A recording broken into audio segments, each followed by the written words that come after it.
இந்த தண்ணியே அங்கேயே ஆரம்பிச்சுக்கோங்க. இப்போ வந்து படிக்கிற மத்தாஜி.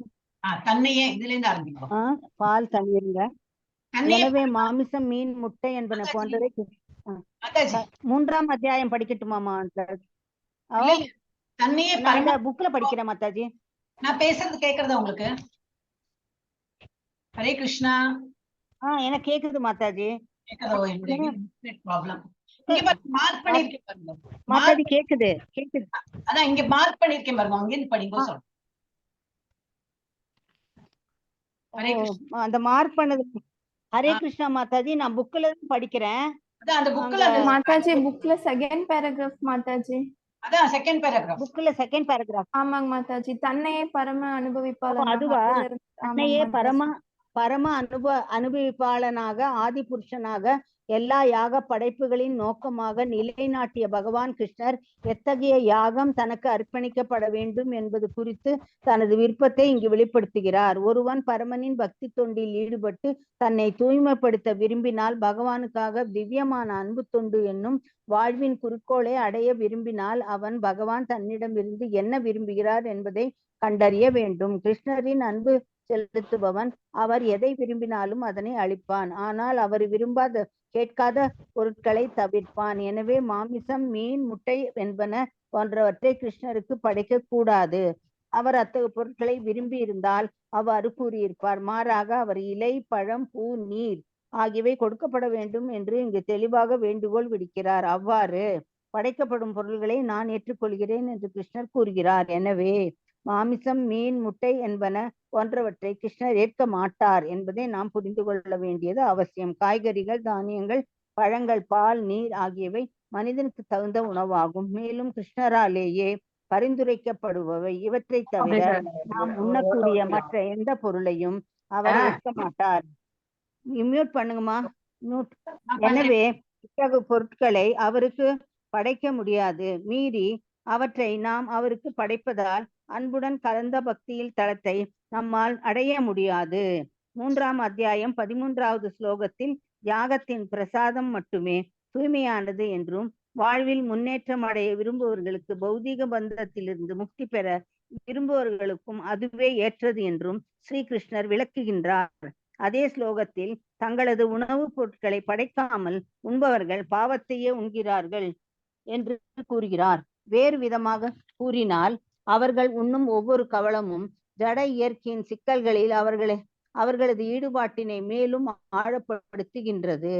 ஆனால் எளிமையாக சுவையான தாவர உணவு பொருட்களை தயார் செய்து பகவான் ஸ்ரீ கிருஷ்ணரது விக்கிரகம் அல்லது படத்தின் முன்பு வைத்து வணங்கி அந்த எளிய படைப்பினை ஏற்றுக்கொள்ளும்படி அவரிடம் பிரார்த்தனை செய்வது வாழ்வின் நிலையான முன்னேற்றத்திற்கும் உடலை தூய்மை செய்வதற்கும் நல்ல சிந்தனைக்கும் வழிவகுக்கும் நுண்மையான மூளை திசுக்களை உண்டாக்குவதற்கும் நிச்சயமாக உதவுகின்றது.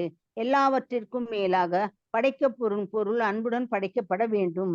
இருப்பவை அனைத்திற்கும் உரிமையாளர் கிருஷ்ணரே என்பதால் அவருக்கு எந்தவித உணவும் தேவையில்லை. இருப்பினும் அவரை இவ்வழியில் திருப்தி செய்ய விரும்பும் ஒருவனது படையலை அவர் ஏற்றுக்கொள்கிறார். தயாரிக்கும் போதும் படைக்கும் போதும் பரிமாறும் போதும் அதிலும் முக்கியமான விஷயம் அச்செயல் கிருஷ்ணருக்காக அன்புடன் செய்யப்பட வேண்டும் என்பதே. பரம உண்மை புலன்களற்றது என்னும் கருத்துடைய அருவவாதிகள் பகவத்கீதையின் இந்த ஸ்லோகத்தை புரிந்து கொள்ளவே முடியாது. பகவத்கீதையை உரைக்கும் கிருஷ்ணரது குணங்கள் பௌதிகமானவை என்பதற்கு ஒரு சான்றாக அல்லது ஒரு உவமையாக மட்டுமே அவர்கள் இந்த ஸ்லோகத்தினை கருதுகின்றனர். ஆனால் உண்மையில் முழுமுதற் கடவுளான கிருஷ்ணருக்கு புலன்கள் உண்டு. மேலும் அவருடைய புலன்கள் மாற்றத்தக்கவை என்றும் கூறப்பட்டுள்ளது. அதாவது அவரது ஒரு குறிப்பிட்ட புலன் வேறொரு புலனின் செயலை செய்ய முடியும். கிருஷ்ணர் பூரணமானவர் என்று கூறுவதன் பொருளே இதுவே. அவர் புலனற்றவராக இருந்தால் எல்லா வைபவங்களையும் உடையவர் என்று அவரை கூறுவது சாத்தியம் அல்ல. 7வது அத்தியாயத்தில் உயிர்வாழிகளை ஜட இயற்கையில் தானே கருவூட்டுவதாக கிருஷ்ணர் விளக்கியுள்ளார்.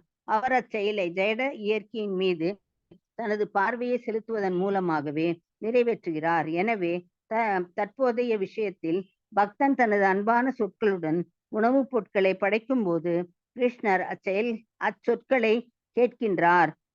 இவ்வாறு கேட்பதற்கும் சுவைத்து உண்பதற்கும் எவ்வித வேறுபாடும் இல்லை.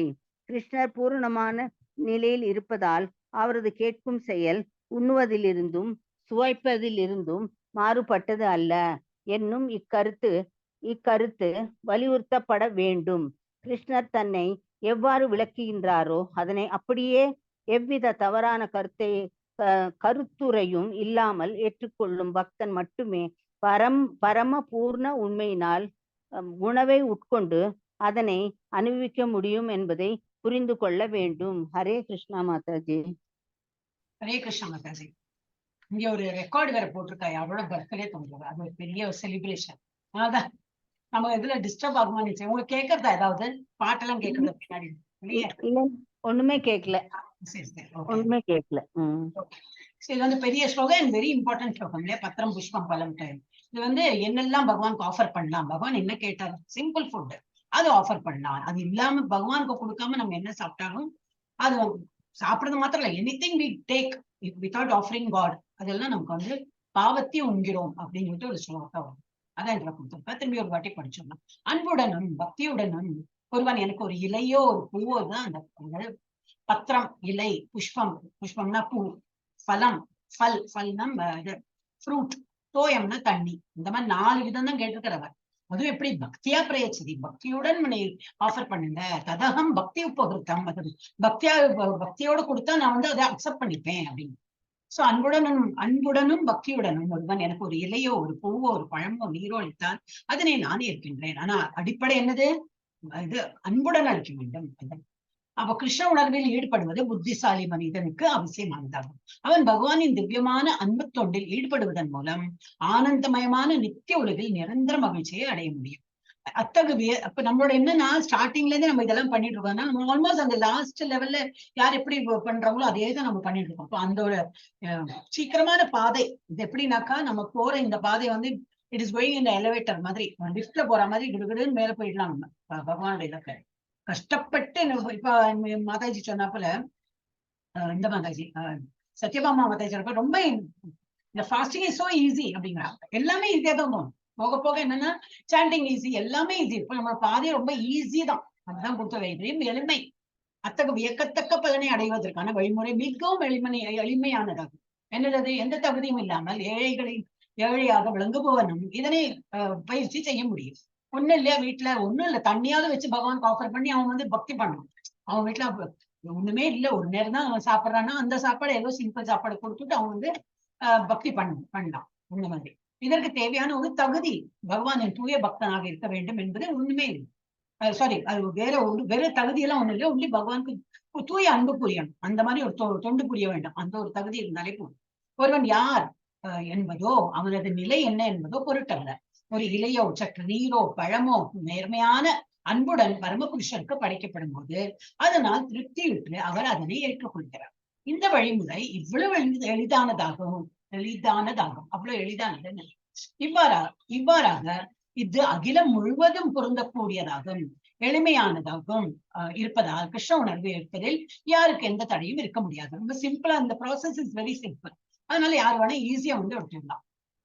இந்த எளிமையான வழிமுறையின் மூலம் கிருஷ்ண உணர்வை பயிற்சி செய்து நித்தியம் ஆனந்தம் மற்றும் அறிவு நிரம்பிய மிக உயர்ந்த பக்குவமான வாழ்வை அடைவதற்கு விரும்பாத முட்டாள் யார்தான் இதெல்லாம் பண்ணறதுக்கு விரும்ப மாட்டாங்க அப்படின்னு. அது கிருஷ்ண பக்தனா இருக்கிறவனுக்கு தான் அதெல்லாம் தெரியும். அது as long as you don't enter here, எல்லாமே கொஸ்டின் மார்க்கா இருக்கும். இது பண்ணணுமா, ஒரு மாலை பண்ணணுமா? ஆனாதான் இப்பெல்லாம் நான் திரும்பி எழுத ஆரம்பிச்சிருக்கேன் இல்லையா, ஒரு 7-8 நிமிஷம் தான் ஆகுறது. அப்புறம் ஃபாஸ்டா பண்ணிட்டே போகும்போது 7-8 நிமிஷம் இல்ல, 6 நிமிஷம் 6.5 நிமிஷத்தையே முடியறது. அதுவும் நம்ம அதுக்குள்ள முடிஞ்சு விட்டா எங்க சரியா பண்ணேனா இல்லையா, கரெக்டா தான் பண்ணிப்பேன், அதே பேசுறதான் பண்ணுவேன். ஆனா இன்னும் டைம் ஸ்லோவா போறா போல இருக்கும், என்னோட சீக்கிரம் முடியறா போல இருக்கும். சோ அந்த மாதிரி நம்ம ஒரு கிரிப்பு கிடைச்சிடும். அப்ப வந்து ஆனா அது இருக்கிறவங்களுக்கு தான் அது புரியும், இல்லாதக்கு இருக்கிறவங்க அப்பப்பா இது எப்படி பண்றாங்க. இங்க ஜானி மாதாஜிலாம் சீக்கிரமே பண்ணிட்டேன், இந்த ஏர்லி பேர்ட்ஸ்ன்னு போட்டிருந்தேன். ஐஸ்வர்யா மாதாஜி நீங்க எல்லாம் எவ்வளவு சீக்கிரம் காலையில என்னன்னா அவ்வளவு எல்லாம் பண்றேன்னா ரியல் கிரேஸ். சோ அது வந்து நமக்கு யாரு பண்றாலும் அதுக்கு வாழ்க்கை ஈஸியா போயிடும். இப்ப நமக்கு எல்லாம் இப்ப எந்த ஊர்ல போனாலும் எந்த இருந்தாலும் டிராவலிங் பண்ணாலும் சரி, நம்ம பாட்டுக்கு ஜப்பா பண்ணிட்டு இது மாதிரி பண்ணிடும். எளிமையா வந்து இந்த வழிமுறை இருக்கிறதுனால எந்த ஊர்ல எந்த இடத்துல இருந்தாலும் அவங்க வந்து பண்றதுக்கு முடியும். இந்த எளிமையான மூலம் கிருஷ்ண உணவை பயிற்சி செய்து நித்தியம் ஆனந்தம் மற்றும் அறிவு நிரம்பிய மிக உயர்ந்த பக்குவமான வாழ்வை அடைவதற்கு விரும்பாத முட்டாள் யார் இருக்க முடியாது. ஆனாலும் இருக்காங்கனாக்கா அவ்வளவு புத்தி கம்மி, இன்ட்ரெஸ்ட் கிடையாது.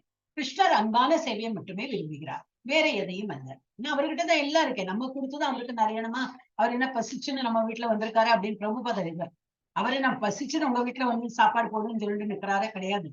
அவர் நம்ம அன்பைதான் பாக்குறாரு அப்படின்னு ஓகே. கிருஷ்ணர் அன்பான சேவையை மட்டுமே விரும்புகிறார், வேற எதையும் அல்ல. கிருஷ்ணர் தனது தூய பக்தனிடமிருந்து ஒரு சிறு பூவை கூட ஏற்றுக்கொள்கிறார். ஒன்னும் இல்ல, ஒரு சின்ன பூ கொடுத்தா கூட இஸ் வெரி ஹாப்பி. ஆனா பக்தன் யாரும் இல்லாம இருப்பாங்க, பக்தன் அல்லாதவிடமிருந்து அவர் எந்த படைப்பையும் ஏற்பதில்லை. அவர் தன்னில் முழுமையானவர், அவர்கிட்டதான் எல்லாம் இருக்கு, முழுமையானவர் என்பதால் யாரிடமிருந்தும் அவருக்கு எந்த தேவையும் இல்லை. இருப்பினும் அன்புடன் அன்புடன் பாசத்துடன் நம்ம எதெல்லாம் கொடுக்குறோமோ அதை பகிர்ந்து கொள்வதற்காக தனது பக்தன் படைப்பவற்றை, பகவான் படைத்ததான் நம்ம திருப்பி அவருக்கே கொடுக்குறோம், வேற ஒண்ணும் இல்லை, ஜஸ்ட் பகிர்றோம், அவ்வளவுதான். அன்பையும் பாசத்தையும் பகிர்ந்து கொள்வதற்காக தனது பக்தன் படைப்பவற்றை ஏற்றுக்கொள்கிறார். கிருஷ்ண உணர்வை வளர்ப்பதே வாழ்வின் மிக உயர்ந்த பக்குவம் இல்லை. கிருஷ்ணரை அணுகுவதற்கான ஒரே வழி பக்தி தொண்டு என்பதை வலுவாக வலியுறுத்துவதற்காக பக்தி என்னும் சொல் இப்பதத்தில் இருமுறை உபயோகிக்கப்பட்டுள்ளது. எல்லா இடத்துலயும் அப்படிதான். அத்வைத்தமா இருக்கட்டும், அங்கேயும் பக்தியோட நாலேஜ் வளர்த்திருந்தாதான் எஃபெக்டிவா இருக்கும். ஒன்லி நாலேஜ் வளர்த்துக்கிறேன், அத்வைத்திக் பிரின்சிபலை ஃபாலோ பண்ணேன்னா அது சரிப்பட்டு வராது. அதே போல இந்த கர்ம காண்டி சொன்னா, கர்ம காண்டினா இப்படி கர்மா பண்றாங்க, ஆனா அதுவும் பக்தியோட பண்ணும்போது அது கர்மம் யோகா அந்த மாதிரி ஆயிடும். சோ அதுதான் எஃபெக்டிவா இருக்கும். இப்ப பக்தி அடிப்படை இருக்கணும்.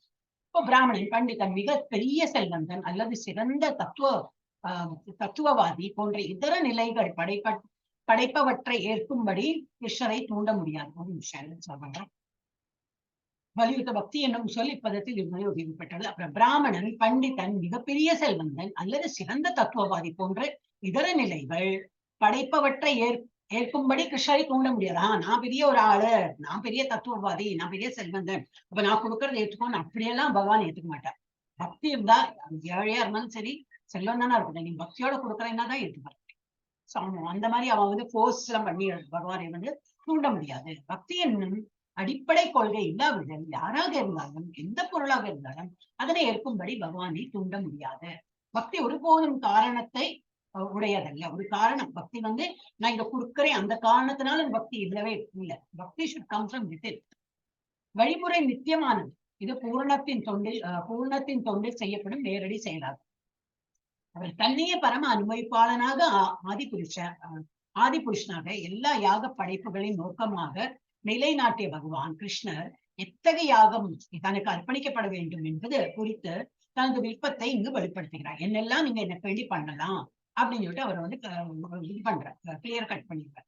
ஒருவன் பரமனின் பக்தி தொண்டில் ஈடுபட்டு தன்னை தூய்மைப்படுத்த விரும்பினால், தட் இஸ் பகவானுக்காக திவ்யமான அன்பு தொண்டு என்னும் தூய்மைப்படுத்துறதுன்னா பகவானுக்கான அன்பு தொண்டு. வாழ்வின் குறிக்கோளை அடைய விரும்பினால் அவன் பகவான் தன்னிடமிருந்து என்ன விரும்புகிறார் என்பதை கண்டறிய வேண்டும்.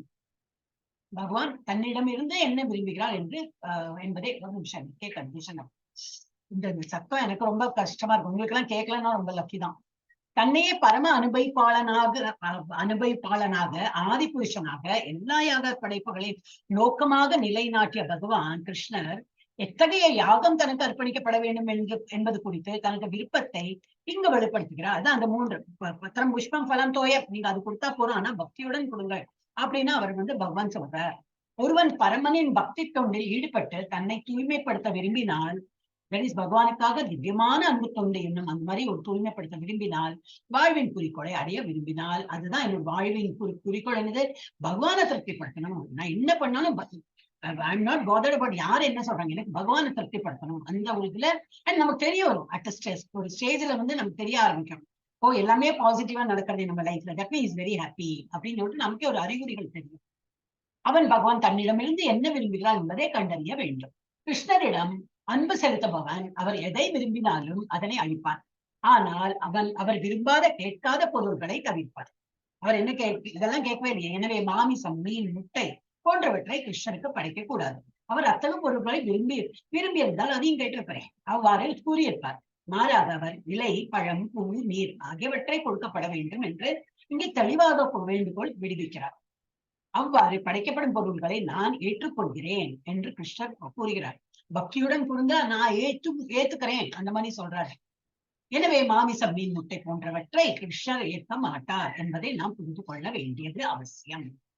ஆனாலும் இப்ப நான் வந்து கிளாஸ் ஆரம்பிக்கிறதா சொன்னா போல வீட்டுல நிர்பந்தம் இருக்கு, வேற வழியில ஒரே நாள்ல எல்லாரையும் சேஞ்ச் பண்ண முடியாது, நம்மளே சேஞ்ச் ஆக முடியாது. அப்ப என்னது, வீட்டுல நம்ம வந்து வீட்டுலதான் இருக்கோம், காட்டுக்கு போகல இல்லையா? அப்ப அவங்களுக்கும் திருப்திப்படுத்துறவங்கள அவங்களுக்கு பண்றது பகவானுக்கு ஆஃபர் பண்ண முடியாது. பரவாயில்ல, நீங்க உங்களுக்கு நீங்க சாப்பிட போறது இல்லையாது, you avoid eating all that. இப்ப உங்களுக்கு வந்து ஒரு சிம்பிளா ஒரு சாதம் வச்சுக்கோங்க, ஒரு மோர் சாதம். இந்த பரம சந்தோஷம், இந்த வெயில்ல மோர் சாதம் சாப்பிட்டா அவ்வளவு ஆனந்தமா இருக்கும். போருமே பகவானுக்கு அதை ஆஃபர் பண்ணா கூட ஒரு நல்ல தயிர் பெசஞ்சு பகவான் கூட பகவான் ரொம்ப சந்தோஷப்படுவார். அதுதான் அவர் விருப்பம் படுது. இந்த வெயில் ஆகா எனக்கு தயிர் சாதம் கொடுக்குறீங்க அப்படிங்கிற. அப்ப அந்த மாதிரி பண்ணலாம் நீங்க. சாதம் காமன், அப்புறம் தானே நீங்க அவளுக்கெல்லாம் தனியா எடுத்து வச்சிருக்கோம். உங்களோட எவ்வளவு பங்கு உண்டோ அதை தனியா வச்சுருங்க. அதுல இந்த பகவானுக்கு நைவேத்தியம் பண்ணிட்டு யூ கேன் ஹேவ் தட். யாருக்கு நான்வெஜ் எல்லாம் வீட்டுல சாப்பிடுறீங்க, ஏன்னா இந்த லெவல்ல நம்ம வந்து ஒண்ணும் பண்ண முடியாது. நம்ம என்ன எல்லாரையும் திருப்திப்படுத்தணும்னா அதுல வீட்டை விட்டு வெளியில் போகணும். அது அந்த லெவலுக்குள்ள நம்ம போக முடியாது. வீட்டையும் பார்க்கணும், மனுஷாலையும் பார்க்கணும்னாக்கா இதுதான் பண்ணணும். ஓகே. தவிர நாம் உண்ணக்கூடிய மற்ற எந்த பொருளையும் அவர் இருக்க மாட்டார். எனவே அத்தகைய பொருள்களை அவருக்கு படைக்க முடியாது. அப்ப அவருக்கு படைக்காத நம்ம சாப்பிட முடியுமா? அதுதான் பாவம்னு சொல்றாரே. படைக்காத எந்த பொருளும் நம்ம சாப்பிட முடியாது. வெளியில இருந்து வாங்கின இப்ப பிஸ்கெட்ஸ் அதெல்லாம் அது கொடுக்கவும் கூடாது. அது நம்ம சாப்பிடக்கூடாதுனாக்கா இப்ப வேற வழியில் இப்பெல்லாம் சாப்பிட்டு தான் இருக்கும். வேற என்ன பண்ண முடியும்? இப்ப காலையில அந்த டிஃபன் இந்த வெளியில இந்த இங்க எங்க ஊர்ல எல்லாம் காக்கரா எல்லாம் கிடைக்கும். காக்கரா இந்த குஜராத்திஸ் எல்லாம் கிடைக்கும். ரொட்டி மாதிரி தான் இருக்கும், ஆனா நல்லா ட்ரையா இது பண்ணுறது. அது இது மாதிரி சாப்பிடணும். எனக்கு பிஸ்கெட் மாதிரி தான் இருக்கும், ஆனா வந்து எண்ணெய் இருக்கும் கொஞ்சம், ரொம்ப எல்லாம் எண்ணெய் இருக்கு. எண்ணெய் முக்கியம் இருக்க மாட்டாது, இருக்காது. ஆனா வந்து பிளாட்டா இருக்கும், சப்பாத்தி மாதிரி தான், ஆனா பிளாட்டா இருக்கும். இந்த பெருமுருன்னு இருக்கும். So morning tea time, tea இல்லை என்ன சொல்லுவாங்க, மார்னிங் காலையில் சீக்கிரம் இருக்கும்போது என்ன கொஞ்சம் நேரம் மாதிரி பசிக்கும். ஏன்னா 6 மணி இந்த கிளாஸ், அதுக்கப்புறம் அந்த கிளாஸ் எல்லாம் பண்ணும்போது ஆக்சுவல் டிஃபன் ஒரு 8:30 மணிக்கு மேலதான் பண்ணுவேன். அந்த அவ்வளவு நேரம் கொஞ்சம் பசிக்கும். அப்ப அதை எடுத்து நான் எடுத்துப்பேன். இவரும் எடுத்துக்கிற மாதிரி. எங்க வீட்டுல அந்த மாதிரி ஏதோ ஐட்டம் இருக்கும். சோ இதெல்லாம் நம்ம வெளியில இருந்து நம்ம அவங்களை எப்படி ஆஃபர் பண்ண முடியும்? யாரு பண்ணிருக்காங்களோ, எப்படி பண்ணிருக்காங்களோ, குளிச்சு பண்ணாலோ குளிக்க வேற வழியில் அது ரெடிமேடு வாங்குறதெல்லாம் கொடுக்கவே முடியாது. ஆனா நம்ம வீட்டுல என்ன பண்றோமோ, அடுத்த டிஃபன் எல்லாம் பண்ணும்போது குளிச்சு விட்டு நல்ல இதாதான் காக்காலேயே குளிச்சு விடுறோம். பட் பண்ணும்போது எச்செல்லாம் படாம நைவேத்தியம் பண்ணப்பதான் நம்ம வந்து எடுத்துக்கணும். சோ அந்த மாதிரி ஒரு நமக்கு எப்படி சௌரியமோ அந்த மாதிரி மாத்திக்கிறது. அதுக்கப்புறம் இல்ல ரொம்ப ஸ்ட்ரிக்டா இருக்கும் அப்படின்னா மருந்து, இவர்களுக்கெல்லாம் மருந்து எல்லாம் உண்டு, இந்த டயபெட்டிஸ் மருந்து. அப்போ என்ன பண்ண முடியும்? இல்ல பரவாயில்ல நான் இப்படிதான் இருப்பேன் அந்த மாதிரி பண்ணினா ரொம்ப கஷ்டமாயிடும். சோ நம்ம இங்கேயே அட்ஜஸ்ட் பண்ணா அங்கேயே அட்ஜஸ்ட். ஏன்னா நம்ம அந்த பேபி ஸ்டேஜ்ல இருக்கனால பரவாயில்ல. அதனால ஃபார்ம் ஃபில்அப் பண்ண வேண்டாம். அதனால குழப்பமா இருக்கு, ஒரு குழப்பம் இல்லை. இருக்கவே இருக்காங்க. கணேஸ்வரி மாதாஜியும் சொல்லுவாங்க, அதுலயே எங்க வீட்டுல ப்ராப்ளம் எல்லாம் இருக்கு அந்த மாதிரி. ஆனா இப்ப எத்தனையோ இதா இம்ப்ரூவ் பண்ணி வந்துட்டாங்க. எல்லாரும் வீட்லயே எல்லாம் அட்ஜஸ்ட் பண்ண ஆரம்பிச்சாங்க. நமக்கு அவ்வளவு டைம் எடுக்கும். அவங்க இப்ப 2 வருஷம் 3 வருஷமா இருக்காங்க. அதனால எல்லாம் ஒரு மாதிரி தெரிஞ்சு போயிருக்க வாழ்க்கை. ஏன்னா நமக்கெல்லாம் அப்படி கிடையாது இல்லையா? கொஞ்சம் கொஞ்சமா இது எனக்கு அது ஒன்றும் ப்ராப்ளமே கிடையாது. சொல்றேன், எல்லாரும் வீடு அந்த மாதிரி இருக்குமா? ஓகே. அப்புறம் என்ன சொன்னேன், எனவே அத்தகைய பொருள்களை அவருக்கு படிக்க முடியாது. மீறி அவற்றை நம்ம படைத்தால் அன்புடன் கலந்த பக்தியின் தளத்தை நம்மால் அடைய முடியாது. பக்தியோட நம்ம வந்து பக்தியுடன் கலந்து பகவான் வேண்டாம் சொன்னதை போயிட்டு நம்ம எப்படி, அவதான் கேட்கவே இல்லையா, அதை போயிட்டு நம்ம கொடுத்தா எப்படி நம்ம how can we expect பகவான் எடுத்துப்பார் அப்படின்னு? எடுத்துக்க மாட்டாரு. 3ஆம் அத்தியாயம் 13ஆம் அற்பதத்தில் யாகத்தின் பிரசாதம் மட்டுமே தூய்மையானது என்றும் வாழ்வில் முன்னேற்றம் அடைய விரும்புபவர்களுக்கு பௌதிக பந்தத்திலிருந்து முக்தி பெற விரும்புபவர்களுக்கு அதுவே ஏற்றது என்றும் ஸ்ரீகிருஷ்ணர் விளக்குகின்றார். 3ஆவது என்னது, அதுதான் பகவான் ஆஃபர் பண்ணா அதுல இருந்தா நம்ம வந்து ஃபுல்லா தூய்மைப்படுவோம், முன்னேற்றம் அடைவோம், அப்புறம் இந்த பௌதிக பந்தத்துல இந்த முக்தி கிடைக்கும், இதெல்லாம் அதை போட்டிருக்காரு. அதுவே ஏற்றது என்று ஸ்ரீகிருஷ்ணர் விளக்குகின்றார். அதே பதத்தில் தங்களது உணவுப் பொருள்களை படைக்காமல் உண்பவர்கள் பாவத்தை உண்கிறார்கள் என்றும் கூறுகிறார். பகவான் என்னது பிரசாதம் சாப்பிட்டாதான் எல்லாத்தையும் முன்னுக்கு வருவோம். அண்ட் பகவான் ஆஃபர் பண்ணாதது நம்ம சாப்பிட்டா பாவத்தை தான் உண்கிறோம் அப்படின்னா, நம்ம ஒன்னும் பாவம் பண்ணலைன்னா பகவான் ஆஃபர் பண்றது அது இப்ப பாவம் தானே. பகவான் ஆஃபர் பண்ணாம நான் சாப்பிடாது நமக்கு தெரிய மாட்டேங்குது. ஸ்டார்டிங்ல எல்லாம் தெரியாது. நான் யாரையும் துன்புறுத்தலையே, யாரையும் ஒன்றும் கடினமா சொல்லலையே, நான் வந்து எல்லாம் இதாதான் இருக்கேன். ஆனா பகவான் ஆஃபர் பண்ணாம சாப்பிடணுமே, அதுவும் ஒரு பாவம் தான். அதுவும் இட்ஸ் ஆல்சோ கமிட்டிங் சின். அது ஒன் ஆஃப் தி ஸ்லோகாஸ் அவங்கனால தெரியும். என்று வேறு விதமாக கூறினால் அவர்கள் உண்ணும் ஒவ்வொரு கவலமும் ஜட இயற்கையின் சிக்கல்களில் அவர்களது ஈடுபாட்டினை மேலும் ஆழப்படுத்துகிறது. பகவான் ஆஃபர் பண்ணா திருப்பி சாப்பிட என்ன ஆகும், ஆல்ரெடி விட்டு அந்த சிக்கல்ல விடுபடுறதுக்கு தான் ஜப்பா பண்றோம் ஒரு சைட்ல ஜப்பா பண்ணிட்டு பகவானுக்கு தொண்டு புரியணும், காலையில இருந்து மங்களார்த்தி எப்படி இப்படி பண்ணிட்டு இருக்கோம். அப்புறம் அவருக்கு நிவேதனம் பண்ணாததை சாப்பிடுறோம், அப்ப திரும்பி விழுறோம், திரும்பி மேல பாக்குறோம், திரும்பி அப்புறம் என்னது ஆக்சுவலி இந்த சேம் பிளேஸ் ஆர் மேபி இன்னும் கீழே தான் போயிட்டு இருக்கோம். சரி மேல் நமக்கு ஒரு தோணும், நம்ம இவ்வளவு நாளா ஜப்பா பண்றோம் மேல போயிருக்கோம், முடியாது, திரும்பி திரும்பி இங்கேயேதான். ஆனால் இயற்கையான சிக்கல்களை அவர்களது ஈடுபாட்டினை மேலும் ஆழப்படுத்தினார். ஆனால் எளிமையான சுவையான தாவர உணவுப் பொருள்களை தயார் செய்து பகவான் ஸ்ரீ கிருஷ்ணரது விக்கிரகம் அல்லது படத்தின் முன்பு வைத்து வணங்கி அந்த எளிய படைப்பினை, எளியன்னா என்னது, எப்படி ஒரு மெயின் ஃபுட் உங்களோட என்னது ஒரு ரைஸ் இருக்கும், அப்புறம் தானே எல்லாம் குழம்பு, அதுல ஒரு நான்வெஜ் இருக்கும், கறியில ஒரு நான்வெஜ், ஏதோ ஒரு பண்றோம். ஒண்ணு இல்ல, பகவானுக்கு தான் நெய், ஒரு ரைஸ் எடுத்து வச்சு நெய் விட்டு பகவான் கொடுத்தனா ஆச்சு. அதை நீங்களும் உட்கொள்ளலாம், என்ன நீங்க கொஞ்சம் அவாய்ட் பண்ணலாம். பாக்கி வாழ்க்கை நாக்கு டேஸ்ட் போனேன், ஏன்னா விருந்தாளி வந்திருக்கா, வாழ்க்கையில நம்ம இஸ்கான் புரியாது வச்சுக்கோ, அவளுக்கு பண்றதெல்லாம் பண்ணி அவளுக்கு கொடுத்துடலாம், நோ ப்ராப்ளம். வீட்டுல தான் இருக்கும், we can't come out of it overnight. நமக்கு இதெல்லாம் வெளியில வர முடியாது. சோ பகவானுக்கு அந்த மாதிரி உங்க வீட்லயே நம்ம என்ன பண்றோமோ அதை கொடுக்கலாம். விக்கிரகின் படத்தின் முன்பு வைத்து வணங்கி அந்த எளிய படைப்பை ஏற்றுக்கொள்ளும்படி அவரிடம் பிரார்த்தனை செய்வது வாழ்வின் நிலையான முன்னேற்றத்திற்கும் உடலை தூய்மை செய்வதற்கும் நல்ல சிந்தனை, சித்து நல்ல சித்து சிந்தனை வடிவதற்கும் உண்மையான மூளை திசுக்களை உண்டாக்குவதற்கும் நிச்சயமாக உதவுகின்றன. சத்துவ ஃபுட் எல்லாம் சாப்பிடும்போது என்னது, மூளையில் உள்ள திசுக்கள் எல்லாமும் கொஞ்சம் டிஃப்ரெண்ட் இது மாற்றம் தெரியுமா. சித்த சுத்தி சொல்லுவா. சித்த சுத்தினா பகவானை நினைத்து நம்ம என்னெல்லாம் பண்றோமோ அது எல்லாம் இன்னூற கூட அது கிளாரிட்டி வந்துடும், கிளியர் ஆகிடும். தாட் ப்ராசஸ்க்கும் கிளாரிட்டி வந்துடும் இந்த மாதிரி சாப்பிடணும். எல்லாவற்றிற்கும் மேலாக படைக்கப்படும் பொருள் அன்புடன் படைக்கப்பட வேண்டும். இருப்பவை அனைத்திற்கும் உரிமையாளர் கிருஷ்ணரே என்பது எல்லாம் அவருடைய திங்ஸே எடுத்து அவருக்கே கொடுக்கணும். அப்படிதான் என்னது, அவருக்கு வேணும்னு சொல்லிட்டு இல்ல, ஒரு தேங்க்ஸ் கிவிங், இவ்வளவுலாம் எனக்கு ஒரு ஆப்பர்ச்சுனிட்டி கொடுத்துருக்கே உங்களுக்கு சர்வ் பண்றதுக்கு, அப்படி நினைச்சுதான் பண்ணணும். இன்னும் நிறைய நான் பண்ணணும் உங்களுக்கு. உரிமையாளர் கிருஷ்ணரே என்பதால் அவருக்கு எந்தவித உணவும் தேவையில்லை, ஏன்னா அவர் தான் ஓனர், அவருடைய திங்ஸ் நம்ம அவருக்கே கொடுக்கறது என்ன சந்தோஷம். இருப்பினும் அவரை இவ்வழியில் திருப்தி செய்ய விரும்பும் ஒருவனது படையலை அவர் ஏற்றுக்கொள்கிறார். இருந்தாலும் என்னுடைய திங்ஸ் எனக்கு அனுப்புறிய, எனக்கு பண்றேன், வேற வழியே இல்லையா, அவரோட தான் எல்லாமே, நம்மளும் அவரோட தான், அவரை கிரியேட் பண்ணாத திங்ஸை தான் எடுத்து அவருக்கே ஆஃபர் பண்றோம். அப்போ அவர் ஏற்றுக்கொள்கிறார். ஆனா என்ன, பக்தியோட கொடுக்கறதுனால அவர் ஏற்றுக்கொள்கிறார். தயாரிக்கும் போது, படைக்கும் போது, பரிமாறும் போது அதில் உள்ள முக்கியமான விஷயம் என்னது, அச்செயல் கிருஷ்ணருக்காக அன்புடன் செய்யப்பட வேண்டும் என்பதே. பரம உண்மை புலன்களற்றது என்னும் கருத்துடைய அருவவாதிகள், பரம உண்மை புலன்களற்றது என்னும் கருத்துடைய அருவவாதிகள் பகவத்கீதையின் பதத்தை புரிந்து கொள்ளவே முடியாது. அவங்க பக்தியெல்லாம் பண்றாங்க, இல்லைன்னு கிடையாது. பட் நம்மளோட நித்திய பூஜை, நித்திய ஜப்பம் அதெல்லாம் அவங்களுக்கு கிடையாது. காலையில நம்ம இவ்வளவுதான் பண்ணோம், ஜப்பா பண்றோம், நிவேதனம் பண்ணோம், பகவானுக்கு ஆஃபர் படிப்பாங்க, எஸ் பண்ணணும் தெரியும், பட் அது ஒரு ரிச்சுவலா எடுத்து பண்ண மாட்டாங்க.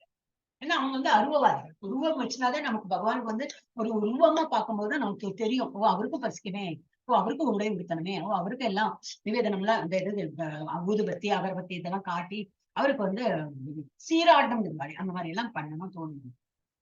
பகவத்கீதை உரைக்கும் கிருஷ்ணரின் குணங்கள் பௌதிகமானவை என்பதற்கு ஒரு சான்றாக அல்லது ஒரு உவமையாக மட்டுமே அவர்கள் இப்பதத்தினை கருதுகின்றனர். ஆனால் உண்மையில் முழுமுதற் கடவுளான கிருஷ்ணருக்கு புலன்கள் உண்டு, மேலும் அவருடைய புலன்கள் மாற்றத்தக்கவை என்றும் கூறப்பட்டுள்ளது. நம்மள மாதிரி அவர் ஒரு உருவம் எடுத்து நம்ம வந்திருக்கார், அது சியாமசுந்தர ஃபார்ம், அவருக்கும் அந்த புலன்கள்லாம் இருக்குன்னு சொல்லிட்டு இந்த பதம் காட்டுறது. அவர் கேட்கிறாரு, எனக்கு இது தாங்க, பத்திரம் புஷ்பம் பலம் போய் இது தாங்க, அன்புடன் தாங்க, நான் ஏத்துக்கிறேன் அப்படி சொல்றாரு. அப்படியே தெரியாது அவருக்கு புலன்கள் உண்டு, மேலும் அவருடைய புலன்கள் மாற்றத்தக்கவை இருப்பது என்றும் கூறப்பட்டுள்ளது. அதாவது அவரது ஒரு குறிப்பிட்ட புலன் வேறொரு புலனின் செயலை செய்ய முடியும், கண்ணால சாப்பிட முடியும். அவர் அந்த மாதிரி எல்லாம் வாயால, நம்ம எல்லாம் வாயால சாப்பிட்டா அது நம்ம சாப்பிடும் போது கம்மியாகும். அவர் அப்படி இல்ல, நல்லா கண்ணால இப்படி பார்த்தாலே அவர் திருப்தியும் ஆயிடுவார். நம்ம ஐட்டம்ஸ் அப்படியும் இருக்கும், ஆனா அவர் சாப்பிட்ட திருப்தியும் அவருக்கு இருக்கும். அந்த மாதிரி அவர் கண்ணாலையும் சாப்பிடலாம், எல்லாரும் பண்ணலாம். அதாவது அவருக்கு ஒரு குறிப்பிட்ட புலன் வேறொரு புலனின் செயலை செய்ய முடியும். கிருஷ்ணர் பூர்ணமானவர் என்று கூறுவதன் பொருள் இதுவே. அவர் புலனற்றவராக இருந்தால் ஏன்னா ஆன்மீகவாதி அத்வைதிஸ்ல இந்த மாதிரி சொல்றாங்க. ஏன்னா அவங்க உருவமே இல்லைன்னா அவருக்கு புலனும் இல்லை அப்படின்னு. அவர் புலனற்றவராக இருந்தால் எல்லா வைபவங்களையும் உடையவர் என்று அவரை கூறுவது சாத்தியமல்ல. 7வது அத்தியாயத்தில் உயிர்வாய்களை ஜட இயற்கையில் தானே கருவூட்டுவதாக கிருஷ்ணர் விளக்கியுள்ளார். பகவான் தானே பீஜபித்தா, ஆம் பீஜபித்தா சொல்றாரு. அது அவர் சொல்லியிருக்காரு. அவர் தான் பிரகிருதி கூட சேர்ந்து நம்மளை உருவாக்கிறார். அவர் உயிர்வாய்களை உயிர்ப்பிக்கிறார் அப்படின்னு. ஜட இயற்கை தானே கருவூட்டுவதாக கிருஷ்ணர் விளக்கியுள்ளார். அவர் அச்செயலை ஜட இயற்கையின் மீது தனது பார்வையை செலுத்தும். வேற என்னது, நமக்கெல்லாம் தான் வேற செக்ஷுவல் இதெல்லாம் இருக்கும், இன்டர்கோர்ஸ் தான். அந்த மாதிரி அவன் பகவானுடைய அப்படி கிடையாது. பார்வையாலே உண்டு. அப்படியே மனதில் அப்படி நினைத்துட்டு இது பிறக்க வச்சுடுவார். இந்த குந்தி தேவியோட எல்லாம் நம்ம பார்த்தோம் இல்லையா அந்த ஸ்டோரியில நான் அந்த ஏதோ மந்திரத்தை சொல்லி அப்படி சொல்லி பாக்குறா கரணம் பிறந்தாச்சு. அந்த மாதிரி எல்லாம் அப்பெல்லாம் அந்த இருந்தது அந்த மாதிரி. சோ எனவே கிருஷ்ணா அவர் அச்செயலை ஜட இயற்கையின் மீது தனது பார்வையை செலுத்துவதன் மூலமாகவே நிறைவேற்றார். என்னது, இந்த பிரகிருத்தியெல்லாம் என்னது உயிர்வாழிகளை எல்லாம் பிறப்பிக்க வைக்கிறார். எனவே தற்போதைய விஷயத்தில் பக்தன் தனது அன்பான சொற்களுடன் உணவுப் பொருள்களை படைக்கும் போது கிருஷ்ணர் அச்சொற்களை கேட்கின்றார். இவ்வாறு கேட்பதற்கும் சுவைத்து உண்பதற்கும் எவ்வித வேறுபாடும் இல்லை.